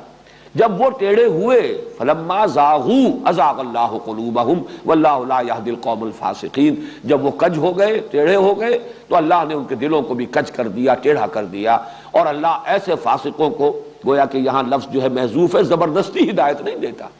جو ہدایت کے کو اس طرح رد کر دے، ناقدری کرے ہدایت کی، اللہ تعالیٰ زبردستی انہیں ہدایت نہیں دیتا. اگر زبردستی ہدایت دے تو پھر ہدایت پر اجر و ثواب کس بات کا؟ زبردستی کسی کو اگر گمراہ کر دے تو کسی کی گمراہی کے اوپر عذاب اور سزا کس بات کی؟ یہ تو اللہ تعالیٰ نے چوائس دیا ہے، اور انسان اپنی اس صلاحیت کو اگر معطل کر کے رکھ چھوڑتا ہے تو پھر اللہ تعالیٰ اس صلاحیت کو سلب کر لیتا ہے. ختم اللہ علی قلوبہم وعلی سمعہم وعلی ابصارہم غشاوۃ ولہم عذاب عظیم. جیسا کہ میں عرض کر، عذاب عظیم بہت بڑا عذاب، بہت بڑی سزا، مراد آخرت کی سزا ہے. اب یہاں پر جو کچھ میں نے عرض کیا ہے اس کے اعتبار سے بات واضح ہو گئی کہ یہاں خاص طور پر تعویل خاص ہی ہم اپنے سامنے رکھ سکتے ہیں، ورنہ تعویل عام کریں گے تو جو بھی کافر ہے اس کے اوپر اس کا اطلاق کر دیں گے، تو اس کا مطلب تبلیغ پھر کس لیے؟ انذار کاہے کے لیے؟ تبشیر کس لیے؟ یہ تو نہیں ہے کہ جو کفر میں ہے اس وقت وہ کفر ہی میں رہے گا. البتہ خاص ہے، یہاں پر الفاظ عام ہیں لیکن یہاں پر تعویل خاص ہی در حقیقت منطبق ہوگی. وہ لوگ جو اپنے جو عناد اور تکبر اور حسد اور بغض اور شقاق کی وجہ سے کفر پر اڑ گئے، اس کے اوپر زدم زدہ کی وجہ سے اس پر جازم ہو گئے، اے نبی اب آپ ان کو خواہ کتنا ہی سمجھائیں، افہام و تفہیم میں کتنا ہی اپنے آپ کو ہلکان کر لیں، کتنے ہی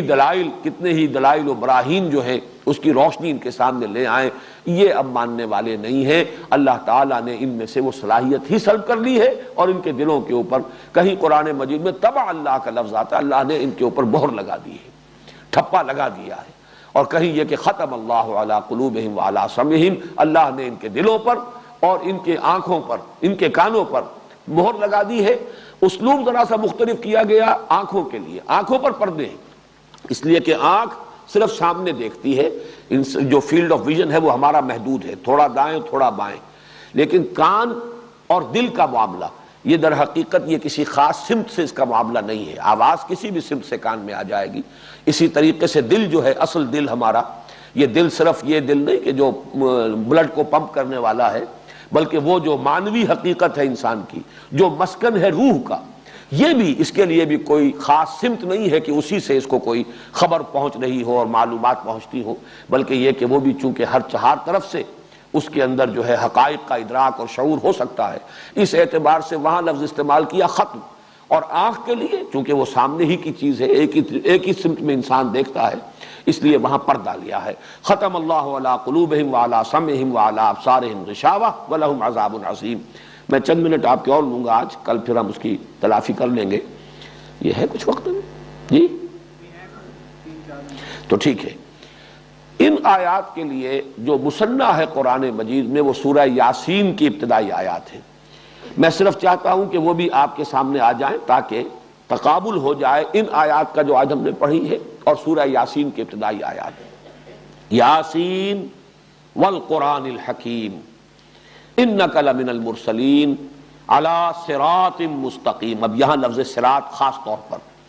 یوں چونکہ سورہ فاتحہ میں صراط آ چکا ہے، اہدنا الصراط المستقیم، سورہ بقرہ کے آغاز میں صرف لفظ ہدایت آیا، صراط کا لفظ دوبارہ جو ہے دہرا کر نہیں لایا گیا۔ قرآن کا من جانب اللہ ہونا اس میں کوئی شک نہیں، والقرآن الحکیم، قسم ہے قرآن کی جو حکمت بھرا ہے، یقیناً اے محمد آپ اللہ کے رسول ہیں۔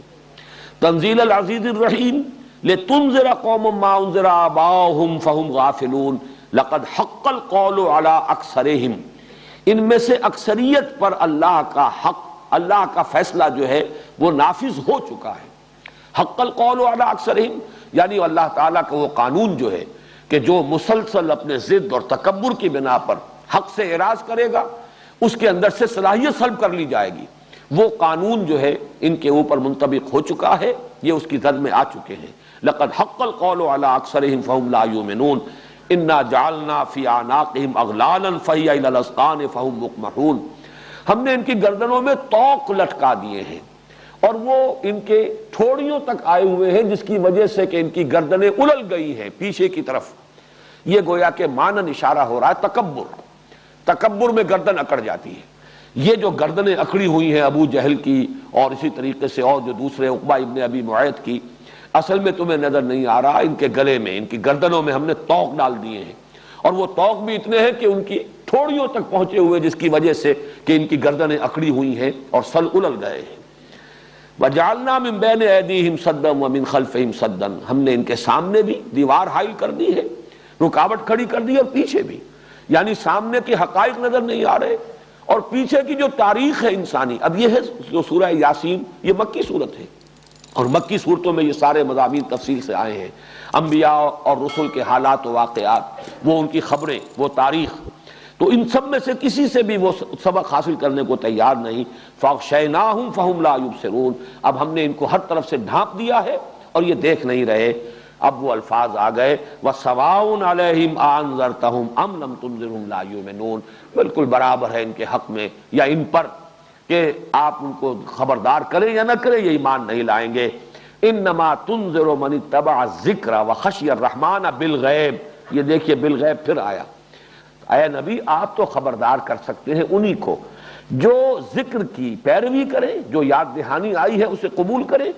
اور رحمان سے ڈرتے ہوں، اللہ کی خشیت ان کے دلوں میں ہو غیب میں ہونے کے باوجود،